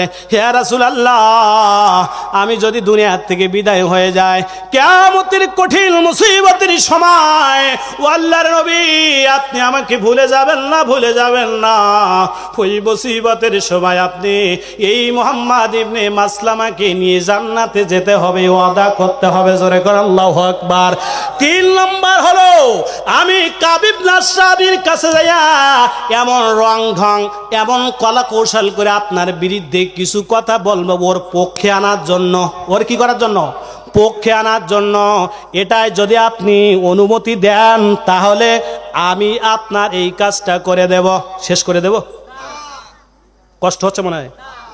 এবার কাব ইবনে আশরাফ এই হত্যা করার জন্য মুহাম্মদ ইবনে মাসলামা আল্লাহর নবীকে বললেন, ইয়া রাসূলুল্লাহ, আপনার বিরুদ্ধে কিছু কথা বলবো বানিয়ে সানিয়ে, এতে রাগ করা যাবে? মুহাম্মদ ইবনে মাসলামা বলেন, তো কোন মায়ের সন্তান যেই নবীর বদলা নিতে যে নিজের জীবন চলে যাবে, তো নবীর শত্রুকে দুনিয়াতে বিদায় করতে চায়? ঠিক কিনা? কি শেষ করে দেব? ভাইরা আমার, এবার বলুন তো, ওই মুহাম্মদ ইবনে মাসলামার মতো সন্তানের মা হতে হলে খোলামেলা বেড়াতে হবে যুবকদের সামনে, তাহলে মুহাম্মদ ইবনে মাসলামার মতো সন্তান আপনার আমার ঘরে ঘরে জন্মাবে, ঠিক না? খুলে খুলে বেড়াতে হবে, যুবকদের দেখে দানো, বলে ঠিক? ভাইরা আমার, ঠোঁট পালিশ, টেবু পালিশ, কুমকুমার আফসান, হাত কাটা, পেট কাটা, ব্লাউজ গায়ে দেয়া, বক্সেট দেয়া, রং করে ঢং সেজে বন্ধুর পিছনে মোটর সাইকেলে উঠা, 2 আপনার জিন্সের প্যান্ট পরে যখন জড়িয়ে ধরে যায়, তখন এই যুবকেরা দেখে বলে মালকি সত্তার ভাই, ঠিক না? এই দেখে যায়, ওই যে বলে মালকি সত্তার ভাই, ওর জন্য পালিশমেন্ট হয়, জেলখানায় যেতে হয়। কিন্তু যে এই যুবকদেরকে উত্তপ্ত করে এরকম খোলামেলা বেড়ায়, ওর নামে একটাও মামলা হয় না। জোরে কোন ঠিক কিনা ভাই? এবার বলুন তো আমার, অনেক দেখবেন কিছু কিছু মেয়েরা আপনার এত ময়দা আটা মাকে যে রড লাইটিসি মুখের দিক চাগাবেন সাদা, আর অন্য দিক দেখবেন আরেক কালার, আছে না? এই জন্য যুবক যারা বিয়ে করো নাই, খবরদার চিন্তা ভাবনা করে বিয়ে করো, না হলে কিন্তু বেকায়দায় পড়ে যাবা। ওই গরম পানি দিয়ে 3 ঘন্টা মুখি দিয়া তারপরে দেখবা আসল কোন চেহারা বোঝা যাবে। জোরে কোন ঠিক কিনা? না হলে বিয়ে করবা সকিনা, বাড়ি এনে হয়ে যাবে জরিনা। বন্ধুরা আমার, মুহাম্মদ ইবনে মাসলামা রাদিয়াল্লাহু তাআলা আনহু এমন একজন মায়ের সন্তান, নেক মায়ের গর্ভে ধারণ করার কারণে, ও আম্মা জানেন, আমরা সবাই হাফেজে কোরআনের মা হতে চাই, আলেমের মা হতে চাই, বড় আল্লাহর ওলির মা হতে চাই। ও মা, আপনি পর্দা করবেন না, স্বামীর কথা মানবেন না, শ্বশুর শাশুড়ির খেদমত করবেন না, বেপর্দা বেহাপনা বেড়াবেন, আপনার গর্ভ থেকে আব্দুল কাদের জিলানী আসবে না, বড় হাফেজে কোরআন তৈরি হবে না, বড় আলেম তৈরি হবে না, হবে না, হবে না। জোরে কোন ঠিক কিনা? বন্ধুরা আমার, আব্বা জানেন আমার, মুহাম্মদ ইবনে মাসলামা এমন মায়ের সন্তান, যেই মায়ের গর্ভটা ধন্য হয়ে গেল, নিজের জীবন দিতে চায় নবীর ভালোবাসায়, নবীর মুহাব্বতে। জোরে কোন ঠিক কিনা? সুলতান মাহমুদ গাজনবী ছিলেন একজন আল্লাহর বড় ওলি। এ সুলতান মাহমুদ গাজনবীর রহমাতুল্লাহ আলাইহি, উনি বড় একজন বাদশাহ ছিলেন, রাজা ছিলেন। উনি রাত 12টার সময় সমস্ত বাদশাহী পোশাক খুলে একটা লুঙ্গি, হাফ লুঙ্গি পরে, একটা আপনার গামছা ঘাড়ে দিয়া উনি রাত্রে বের হয়েছেন। যাইতে যাইতে 4 রাস্তার মোড়, যেমন আপনাদের বয়রা 4 রাস্তার মোড় আছে না, 4 রাস্তার মোড়ে উকেন দিয়েছে। গভীর রাত্রে যাইয়ে দূরের থেকে দেখে 4 জন লোক ও জায়গায় বসে আছে। কয়জন? 4 জন। দূরের থেকে দেখলো 4 জন, দেখার সঙ্গে সঙ্গে বলছে, এই তোরা 4 জন কারা? আমার একটু অনুমতি দিয়ে আসবো, কারণ যেখানে 2 জন লোক থাকবে আপনি হুট করে সে জায়গায় ঢুকে পড়তে পারেন, আল্লাহ রসুলের সুন্নাত। কারণ তারা বিভিন্ন গোপন কথা বলতে পারে, হুট করে ঢোকা যাবে না। এই জন্য সুলতান মাহমুদ গাজনবী বললেন, ও যুবক, তোরা 4 জন কারা? আমার একটু আসার সুযোগ করে দে, আমি একটু ঢুকতে চাই। এরা বললো, যদি দৌড় মারি, আমরা চাই চোর, যদি এখন দৌড় মারি তো ও লোকের সাথে পিছনে আর কেউ আসে কিনা অন্ধকারে দেখা, সে সবাই দৌড় বেরিয়ে ধরবে, সে রাত্রি সকালবেলা হাজত খাটা লাগবে। ওসি আমরা বলি আসেন, 4 জন যুক্তি করে বলে, হ্যাঁ আসেন, কেরা আছে আসেন। উনি এসে বল, তোরা 4 জন কেরা? বলে, আমরা 4 জন চোর। 4 জন চোর। বল, তোরা চোর বললি ভয় করলো না? বললো, না, ভয় করি, কাজ অনেক দিন ধরে করি, 4 জনে যৌথ চুরি করে সকালবেলা সবাই ভাগ করে নেই। তো বলছি, তোদের যে চোর 4 জন চোর, আমার সাথে আজকে একটু চুরি করতে নিবি, তোদের সাথে আমি একটু চুরি করতে চাই। সুলতান মাহমুদ গাজনবী কি করবে? চুরি করতে যাবে। বলছে না, কারণ ডাইরেক্ট যদি বলেন না তাহলে তো হবে না। বললো, আমার 4 জন চোরের 4টা গুণ আছে, যদি এর ওপরের একটা গুণ আপনি দেখাতে পারেন তাহলে চোরের ভাগই নেব, না হলে আপনাকে চুরিতে নেওয়া যাবে না। এই কথা যখন বললো, বলো তাহলে বলো তোমাকে 4 জনের কি গুণ? একজন বললো, হুজুর, আমার যেই গুণ হলো, যেই বাড়িতে যাই চুরি করতে, রাত্রে ওই বাড়ি কুকুর তাহলে ঘ্যাও ঘ্যাও করে ডাকে, আর সামনে এসে হাউ মাউ করে পড়ে। আমার একটা ডাইন হাত যদি এরকম দেব আমি, ওই কুকুরের আওয়াজ বন্ধ হয়ে যায়। জোরে কর আল্লাহ। বললো, কুকুরের সামনে কাল হাত এরকম কর, কুকুরের জবান বন্ধ, আর হাউ হাউ করে কি বলে ডাকে, ওটা কি বলে তা আমি বুঝতে পারি। বলে, তো চুরি করার জন্য মারাত্মক গুণ, এ তো দরকার, তোর তো চুরি করার তোর জন্য লাগবে, ঠিক আছে, তুই 1 নম্বর চোর, ঠিক আছে, এ তোর কি গুণ আছে বল? ও বলছে, হুজুর, চুরি করতে গেলে ও তো কুকুর থামাইল, কুকুরের ভাষা বুঝলো, কিন্তু বাড়ির মধ্যে না ঢুকলে চুরি করা যাবে। এবার বাড়িতে যত বড় তালা মারা থাক, ভিতরতে যত সিটকানে থাক, আমি খালি যাইয়া গেটে হাত দেওয়ার দরজা বিনা শব্দে শাসা করে খুলে যাবে। বলি, এ তো মারাত্মক গুণ তো। বলে, ঠিক আছে, তোরও নেওয়া যাবে চুরি করতে। 3য় জনের বলে, তোর কি লাগবে চুরি করতে, কোন কাজে? বলে, রাত্রে, গভীর রাত্রে চুরি করতে গেলে তো লাইট জ্বালিয়ে চুরি করা যাবে না। লাইট জ্বালি ওর বাড়ি গিয়ে যদি রাত্রে লাইট জ্বালিয়ে চুরি করেন, আমরা ছাড়িয়ে দেবে নাই। বলে, দোস্ত নিয়ে যা। বললো যে লাইট লাগবে না, আমি ঘরে ঢোকার পরে ওই ঘরের মধ্যে কোথায় কোথায় মাল আছে, সোনা দানা লং গয়নাগাটি কোন কোন জায়গায় আছে, আমার চোখে এমন পাওয়ার, সেইগুলো দিকে দিকে আমি এক জায়গায় টোবলা বাইন্দে নিয়ে আসি মাথায় করে। বলতে একটু মারাত্মক। বলছে তোর তাহলে এই তিনটে গুণ হলে তো চুরি করা শেষ। চতুর্থ জনের বলছে তোর লাগে কোন সাগে, তোর কি কাজ আর দরকার? বলে হুজুর রাত্রি চুরি করার পরে সকালবেলা যদি ওই লোকের সাথে দেখা হয় তাই একটু মন কেরম খারাপ লাগে, ওর বাড়ি রাত্রি চুরি করিস, তাহলে আমরা অন্য পথে যাই যাতে ওর সামনে না পড়ে। তাহলে এটাও তো একটা ভালো গুণ, ঠিক আছে। তো বলতে এবার আমরা চারজনের এই চারটে গুণ, আপনি যদি আমাদের সাথে আজকে চুরি করতে যান এর ওপরের গুণ লাগবে, এর ওপরের গুণ লাগবে, ওপরের মাল দেখাইতে হবে আপনার। বললো শোন তোরা চুরি করিস সারা জীবন ভালো কথা, কিন্তু চোরের 7 দিন গিরিস্তের একদিন, তোরা কোনোদিন না কোনোদিন ধরাও পড়ে যেতে পারিস। যদি কোনো জায়গায় ধরা পড়িস আর সেই জায়গায় আমি থাকি, খালি আমি দাড়ি এরম নাড়া দেব, দাড়ি কি করব এরম নাড়া দেব, তুর্গো যদি ফাঁসির হুকুমও হয় আদেশও হয় খালি দাড়ি নাড়া দেব, তোরা খালাস হয়ে বাড়ি যাবি। বলি এই লাগতে আজকে আমাকে চোরের বড় লিডার, কারণ ধরা তো পুড়ে যেতে পারি, আর দাড়ি নাড়া দেবে ফাঁসিরা আদেশ ভালো হয়ে যাবে। তাহলে এই লোক তো আমার নেতা সর্দার, চলেন। এবার কিছু দূর যাওয়ার পরে বলছে কোন জায়গায় যাবে চুরি করতে? বলতে এই দেশের এই দেশের বাদশা সুলতান মাহমুদ গাজনবীর বাড়িতে চুরি করতে যাব। তুই হাটতালি যাই, হ্যাঁ সুলতান মাহমুদ গাজনবীর বাড়ি। বলছে আজকে বড় নেতা পাইছি না যে এরম দাড়ি নাড়াবে ছাড়িয়ে দেয়, যদি ধরা পড়ে তা তো ফাঁসি হবে না, এই জন্য আজকে বাদশার বাড়ি চুরি করে। হাত চুরি করতে যাই, যেই মাত্র গেটের দিকে গেছে বাদশার যে কুকুর আছে, এবার ওই যে বাড়ি কুকুর থাকে ওই বাড়ির সমস্ত লোকগুলো কুত্তায় চেনে, জোরে করেন ঠিক কিনা? এবার বলুন যারা ওই তাবলিগ জামাতের ভাইরা আসে, যে রাহাবাত থাকে সে থাকে সামনে, যে আমির থাকে সে থাকে সবার পিছনে, জোরে কন ঠিক কিনা? যেহেতু এই 5 জন চোরের লিডার সুলতান মাহমুদ গাজনবী এবং পিছনে রয়েছে উনি, আর এই 4 সামনে। এবার যেই কুকুর আইসে লাভ দিয়ে বলছে তোমাদের মধ্যে আমাদের বাদশা আছে, আমাদের বাদশা আছে। ওরা লাভ মারি উঠেছে, কিরে এই কুকুর বাদশা আছে বলছিস, তাহলে ওই লোক বোধহয়। তারপর পরে বলতেস এই কুকুরই শিখিয়ে দিয়েছে, এর শিখিয়ে দিয়েছে ট্রেনিং যে যে চোর আসবে সেই ওই বাড়িওয়ালার নাম বলবি যা তোরা ভয়তে না চুরি করবাই চায়। বলি এটা হলো না, আর সে লোকের বাড়ি সে লোক চুরি করতে যায়। এ কথা বলে ঠিক আছে না, ও বাদশা টাসা ঢোক, ও হাত ইশারা করে কুকুরি জবান বন্ধ। এবার দ্বিতীয় জনের কাজ, দ্বিতীয় জন যাইয়া বাদশার যে বড় তালা দেওয়া ভিতর দিয়ে সিটকিনি মারা, আর যে 2 জন গার্ড ছিল ওরা নাক ডেকে ঘুমাচ্ছে। এবার এ যাইয়া কেবলমাত্র দরজায় হাত দিয়েছে, দরজা শোঁ শোঁ করে খুলে গেছে। 4 জন ঢুকলো, সুলতান মাহমুদও ঢুকলো। এবার তৃতীয় জনের কাজ শুরু। তৃতীয় জন যাইয়া ঘরের মধ্যে বাদশা দেখছে পিছনে আর মুসকে মুসকে হাঁটছে। কোথায় বাদশার স্বর্ণ গহনা গাটিগুলো রয়েছে, টাকা রয়েছে, আরাম সেট কোন জায়গায় রয়েছে। বাদশার বাড়ি তো ল্যাপ খেতে আর তসক চুরি করতে যায় না, গেছে তো বড় মাল কামাতে। এবার চুরি করার পরে নিয়ে আসলো 4 রাস্তার মোড়ে। এবার ভাগ করছে চোর কয়জন, জোরে কোন? 4 জন। কি 4 জন?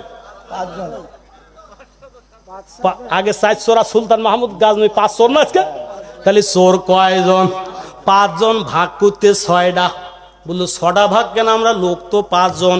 বলছো হুজুর আমাদের মধ্যে যে নেতা থাকে তার 2 ভাগ দেই, কারণ নেতা বলে তো একটা কথা আছে, আমরা চাঁদা যাই তুলি না কেন নেতার গোপনে ভাগ দেওয়া লাগে। বন্ধুরা আমার সব ক্লিয়ার করা যাবে, অল্পতে বুঝতে হবে। এবার 6টা ভাগ করলো, করার পরে 4 জন 4টে নিল। সুলতান মাহমুদ গাজনবীকে 2 ভাগ দিল। বলল শোন আমি তো আর তোকে প্রতিদিন পাবো না, আর প্রতিদিন চুরি করা আমার দ্বারাই সম্ভব না, আমার তার অন্য কাজ কাম আছে। তোদের 4 জনের বাড়ি কার কনে আমার একটু খাতায় লিখে দে, তোরা সকালবেলা যে কিরা কনে থাকিস বল, কারণ যদি আমার এসছে সুলতান মাহমুদ গাজনবী সে একটা বড় চুরি করার জায়গা সন্ধান পাই, তুগো 4 জনের ডাইকে আনবো, সেই জায়গায় চুরি করতে যাব। এরা বল তাহলে দে নাম ঠিকা লিখে দে, এসছি বড় জায়গায় যেদিন লোক সন্ধান পাবো নিয়ে যাবে, দে লিখে দে। এবার একজন লিখেস যে আমার বাড়ি উমুক পাড়ায়, আমি সারা রাত চুরি করার পরে সকাল যখন হয় ধরার তো একটা ভয় আছে, আমার ঘরের সানসেটের উপর জায়গা করা আছে, আমি উকিন শুয়ে থাকি যাতে চুরি আমার বাড়ি এসে সারা জায়গায় খুঁজবে কিন্তু আমার খুঁজে পাবে না। বলে ভালো কথা, এবার দ্বিতীয়জন বলে আমি চুরি করার পরে আমার ছাগল ঘরের মধ্যে শুয়ে থাকি, কারণ ওরা সব জায়গা খুঁজবে, ছাগল ঘর গন্ধ জায়গা, ওখান কি থাকবে, যাবে না, এই জন্য ছাগল ঘরের মধ্যে সারাদিন শুয়ে থাকি, রাত হলে আবার চুরি করতে লেগে যাই। বললো ঠিক আছে।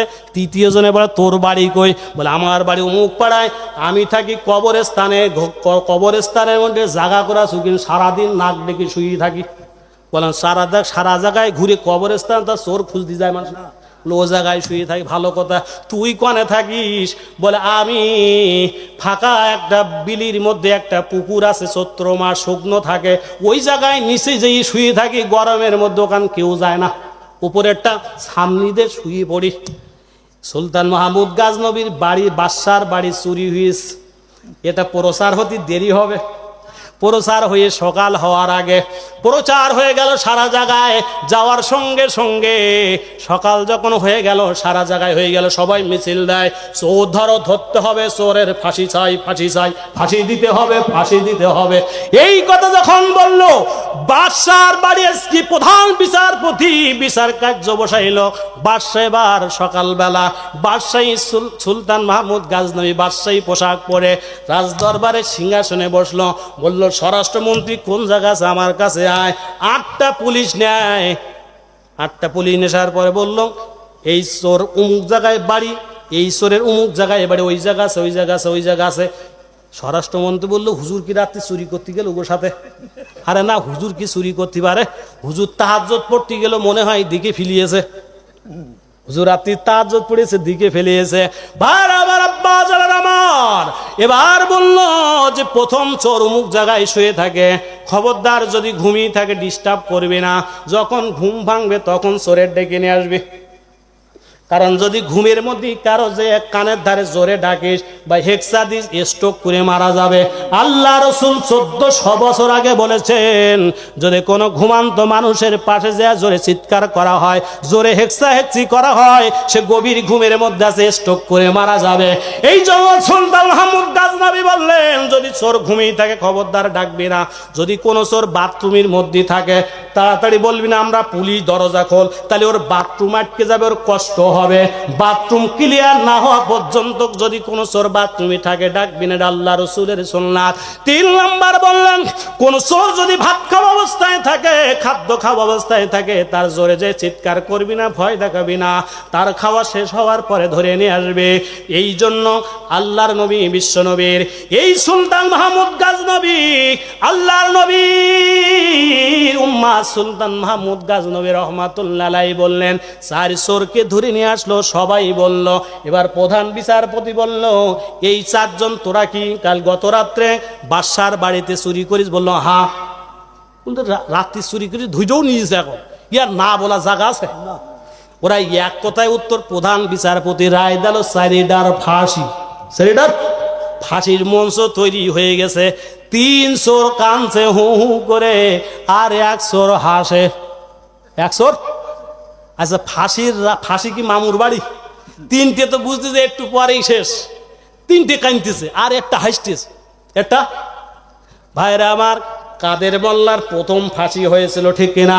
কাদের মোল্লা যখন ফাঁসি হয়েছে, ফাঁসির রায় পড়ানোর পরে আজকে রাত 12টা 1 মিনিটে ফাঁসি হবে কাদের মোল্লার। কাদের মোল্লা নামাজ পড়লেন, রেডি হলেন, সামান্য সময় বাকি আছে। কাদের মোল্লা বলছে, এই কারারক্ষীরা তোরা আমাকে একটা লাল চা খাওয়া, লাল চা।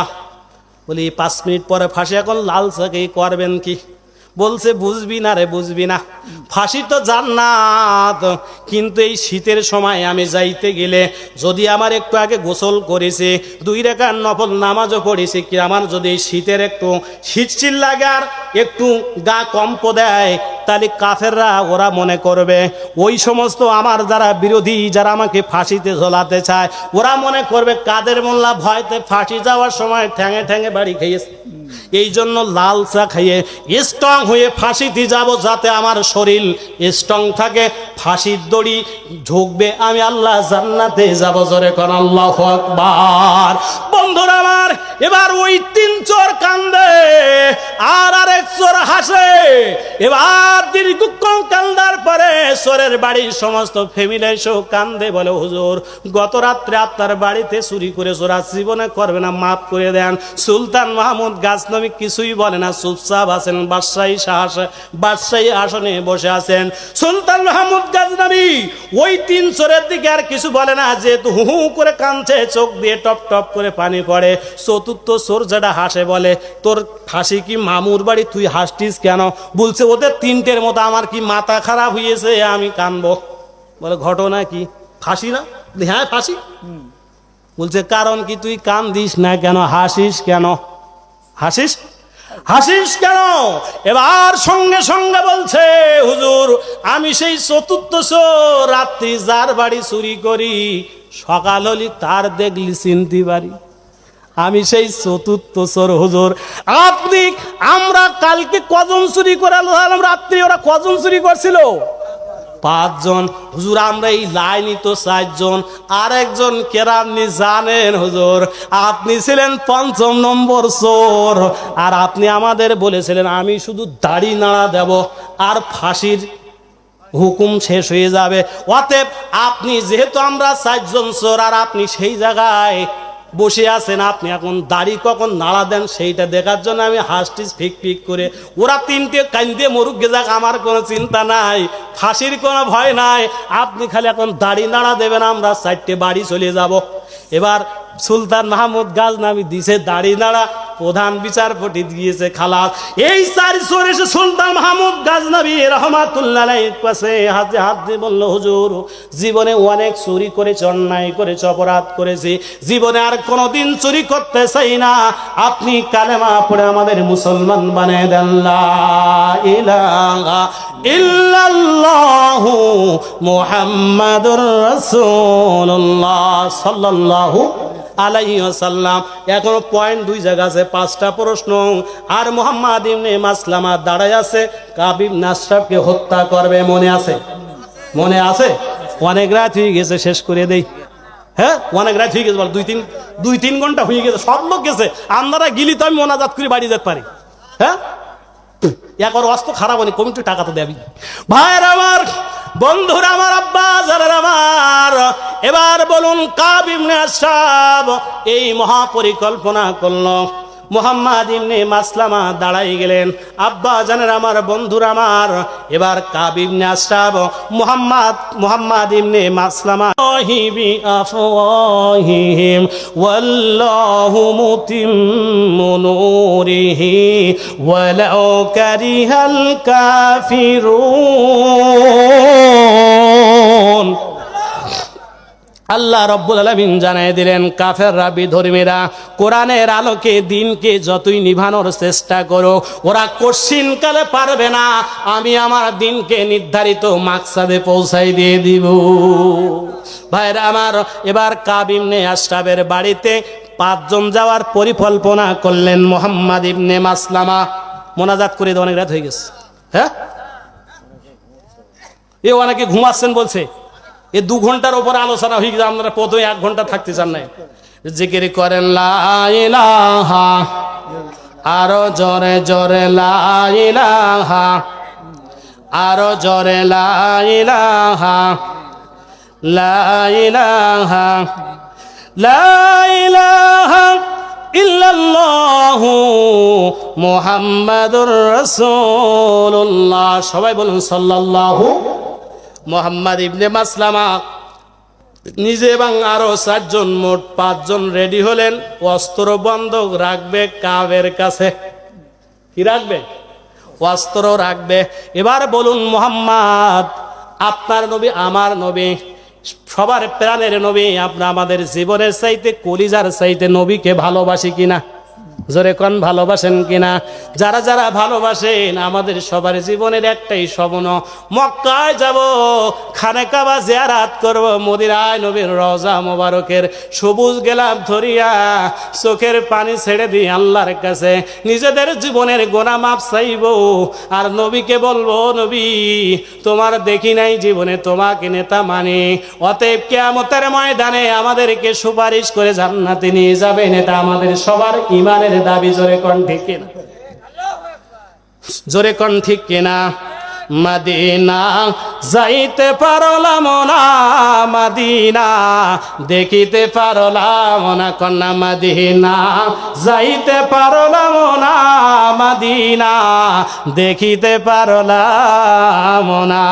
আমি অসহায় তাই এত দূরে রই, আমি অসহায় তাই এত দূরে রই, শুধু সালাম জানাই, মদিনা যাইতে পারলাম না, মদিনা দেখিতে পারলাম না, মদিনা যাইতে পারলাম না, মদিনা দেখিতে পারলাম না। এবার মুহাম্মদ ইবনে মাসলামা 1 নম্বর 2 নম্বর কাব ইবনে আশরাফের দুধ ভাই আবু নাইলকে সঙ্গে নিলেন 2 নম্বর, 3 নম্বর আবদা ইবনে বিশর 3 নম্বর, 4 নম্বর হারেস ইবনে আউস, 5 নম্বর আবু আব্বাস ইবনে জাবার। এই 5 জন রাত্রে গভীর রাত যখন হয়ে গেল, 5 জন অস্ত্র নিয়ে গেল। যাওয়ার আগে গেটের কাছে যায় তারা 5 জনে যুক্তি করলো, যখন কাব ইবনে আশরাফ নেতা থাকে 2 তলায় চাদর গায়ে দিয়া, দেখছেন না আগে চাদর গায়ে দেওয়া নেতা ছিল। এই 4 জন 5 জন মিলে বলল, যুক্তি করলো, যখন নেতা নামবে কাব ইবনে আশরাফ 2 তলার থেকে নিচেই নেমে আসবে, ওই সময় আমরা তখন বলবো, তখন আমি দেখবি যে ওর চুলগুলা ভালো করে টাইট করে ধরেছে, ওই সময় সঙ্গে সঙ্গে অ্যাকশন ঝাড়িয়ে দিবি। জোরে কর আল্লাহু আকবার। শেষ করে দেই, হ্যাঁ মোনাজাত করে দেই ভাই, সব উঠে যাচ্ছে তো, হ্যাঁ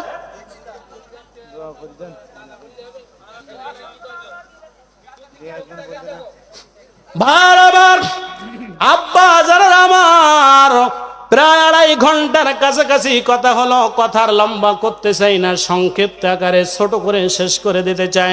এতটুকু কথা বলে, ও আমার যুবক ভাইরা যারা মাহফিল দিলা, তোমরা সব চলে আসো প্যান্ডেলে, এক্ষুনি মোনাজাত হবে, আর দীর্ঘায়িত হবে না, তাড়াতাড়ি চলে আসো যুবকেরা, তোমাদের জন্য কলিজা দিয়ে প্রাণ খুলে দোয়া করে যাব। এই মাহফিলটা যেন আল্লাহ রাব্বুল আলামিন কিয়ামত পর্যন্ত প্রতি বছর কবুল করে নেয়, আল্লাহ কবুল করু। জোরে কর আল্লাহুম্মা আমিন। বন্ধুরা আপনারা সারা রাত বললো, আমার তো সারা রাত হবে না, প্রতিদিন প্রোগ্রাম করতে হয়, প্রতিদিন জায়গায় কথা বলতে হয়, অল্পক্ষণের মধ্যে এক্ষুনি মোনাজাত হবে, চিন্তার কোনো কারণ নাই।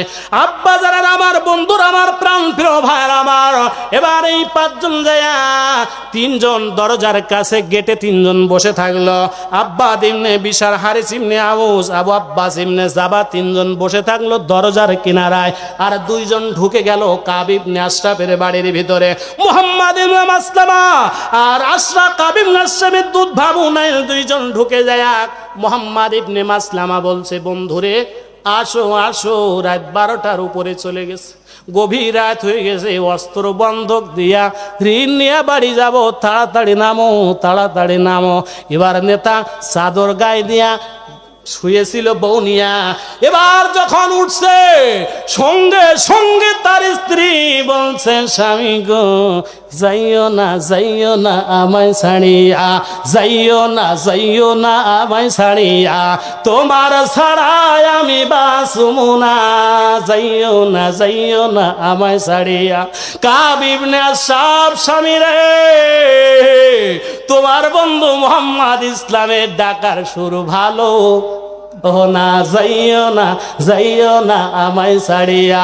যখন কাব ইবনে আশরাফ বলছে, স্ত্রীর চিন্তা করিস না, কোনো ভয় নাই, যেহেতু আমি অস্ত্র নিব বন্ধু, আমি হব মদিনার রাষ্ট্রপতি, তোর কত সম্মান হবে, লোক কত তোর গোপনে এসে মাল মেডিসিন টাকা পয়সা গয়নাগাটি দিয়ে যাবে, খালি একটু সুপারিশ করি নেবে আমার কাছ থেকে, তুই একটু সুপারিশ করবি, তাই রাস্তার কন্ট্রাক্টররা আসবে, বিভিন্ন মেম্বার চেয়ারম্যান আসবে খালি প্রযোজক নেবার জন্য, আমি সই করবা, তোর মাঝখানে ভিতরে ভিতরে মালদে যাবে, তুই ওই জায়গায় জাত গেলে অস্ত্র না নিলি কি ওই জায়গায় যাওয়া যাবে, তুই একটু শুয়ে থাক, আমি একটু আসি অস্ত্র কটানে।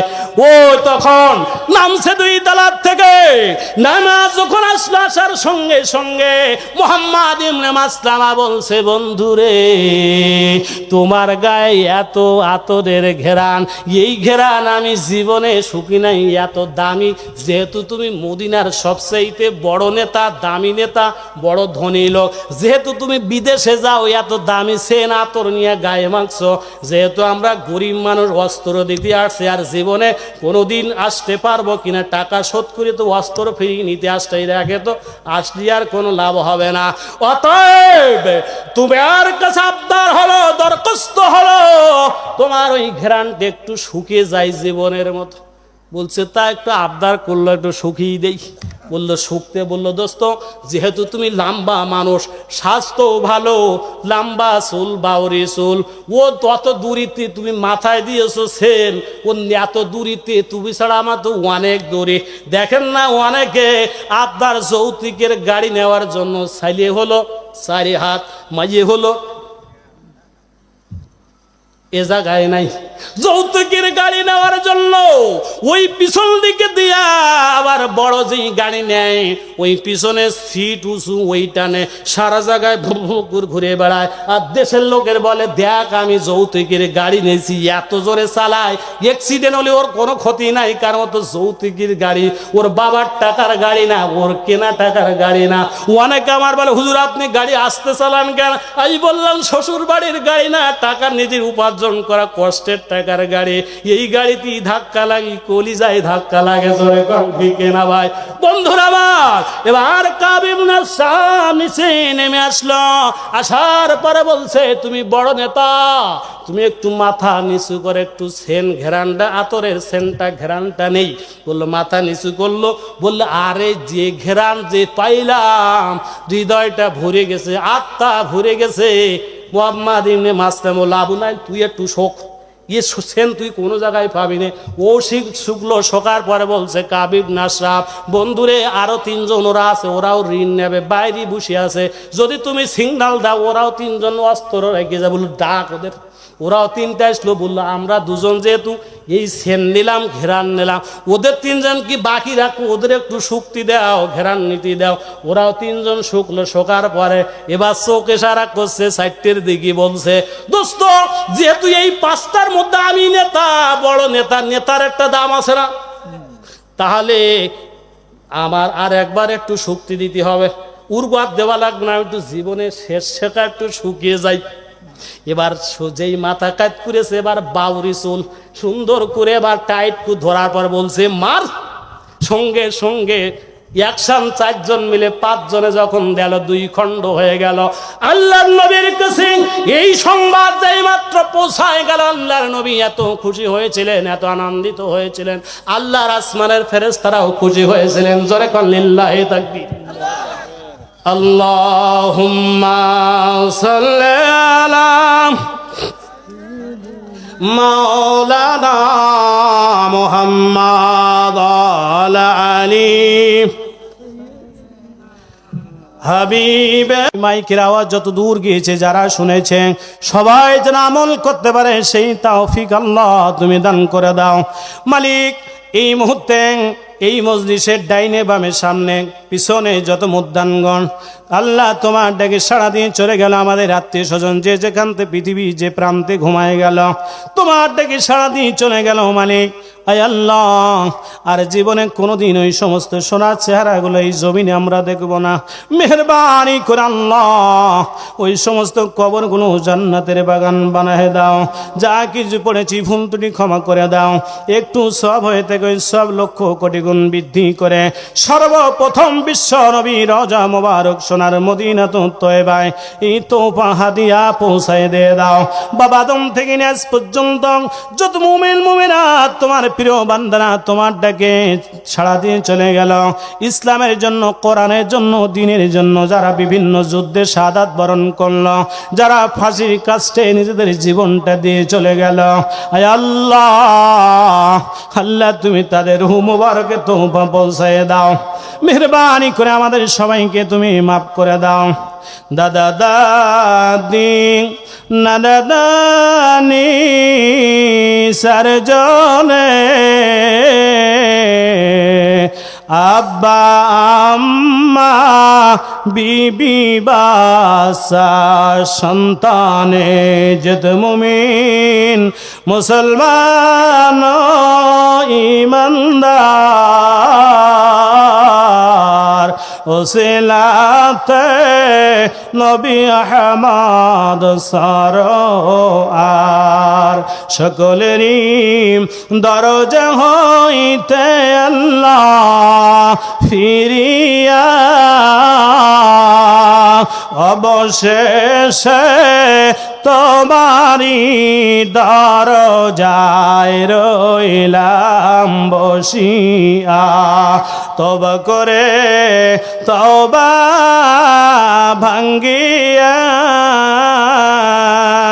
পুনরায় আবার তওবা তো নসুহা করিলাম।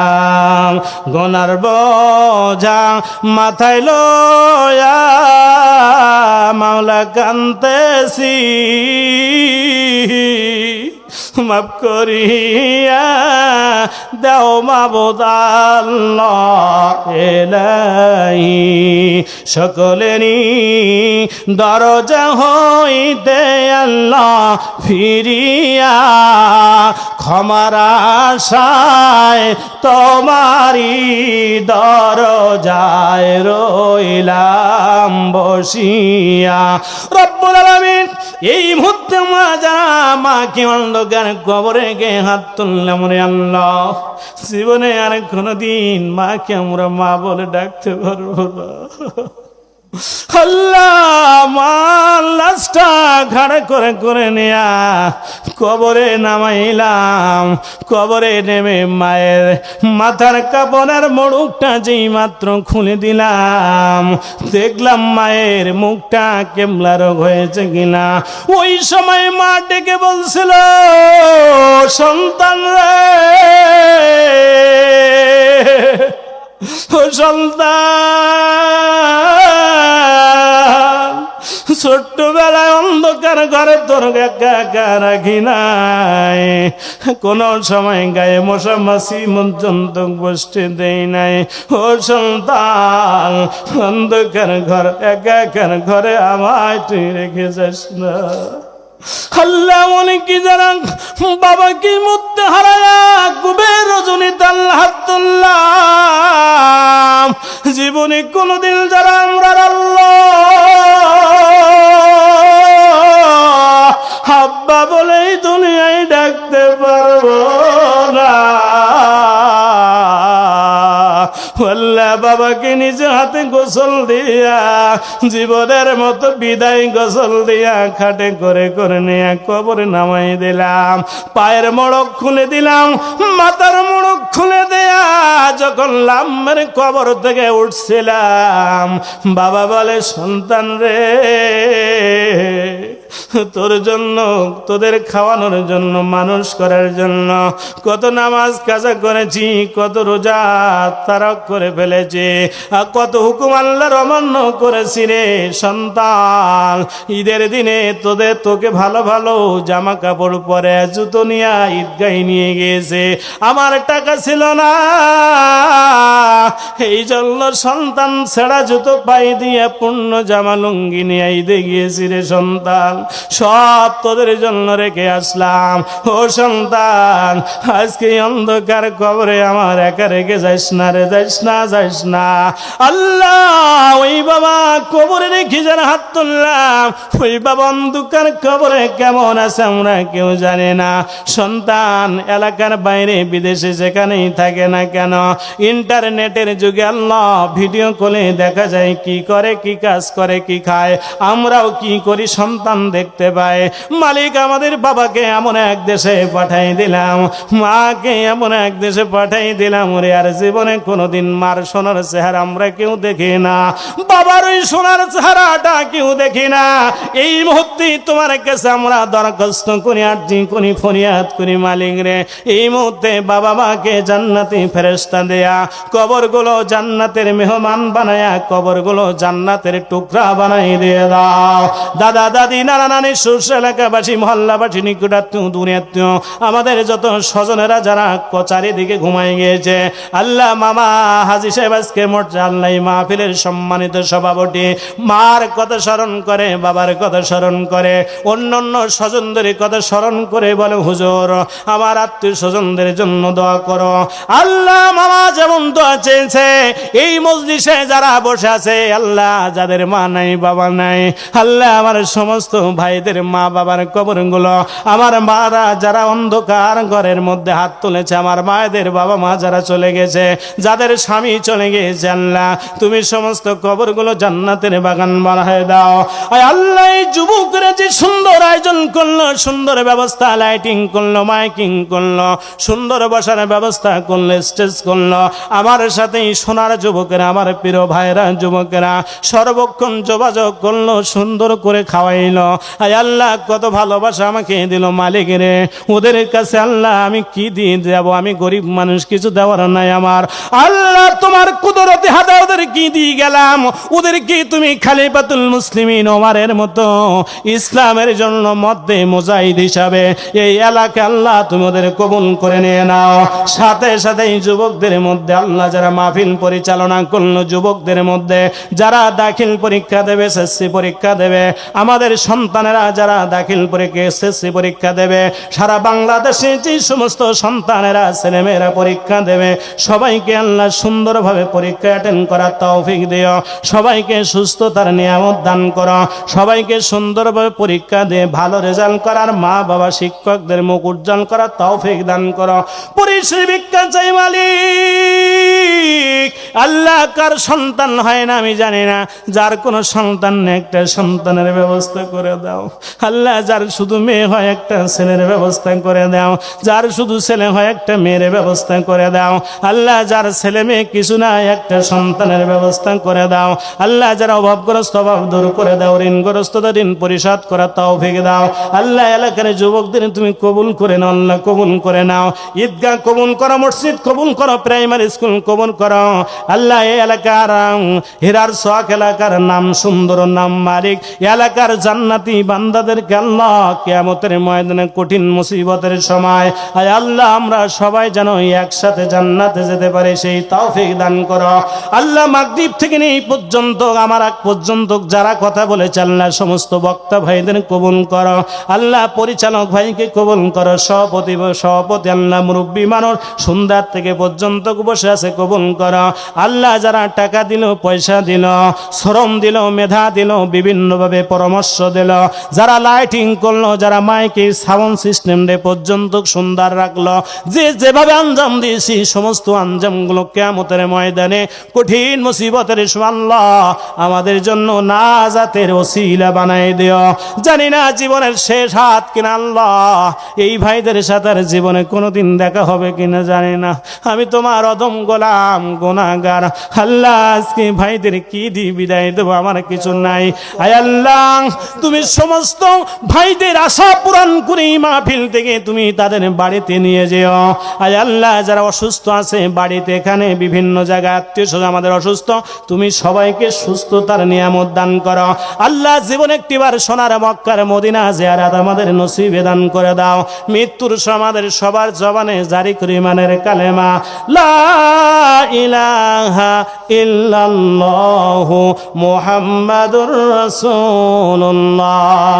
আসসালামু আলাইকুম ওয়া রাহমাতুল্লাহ।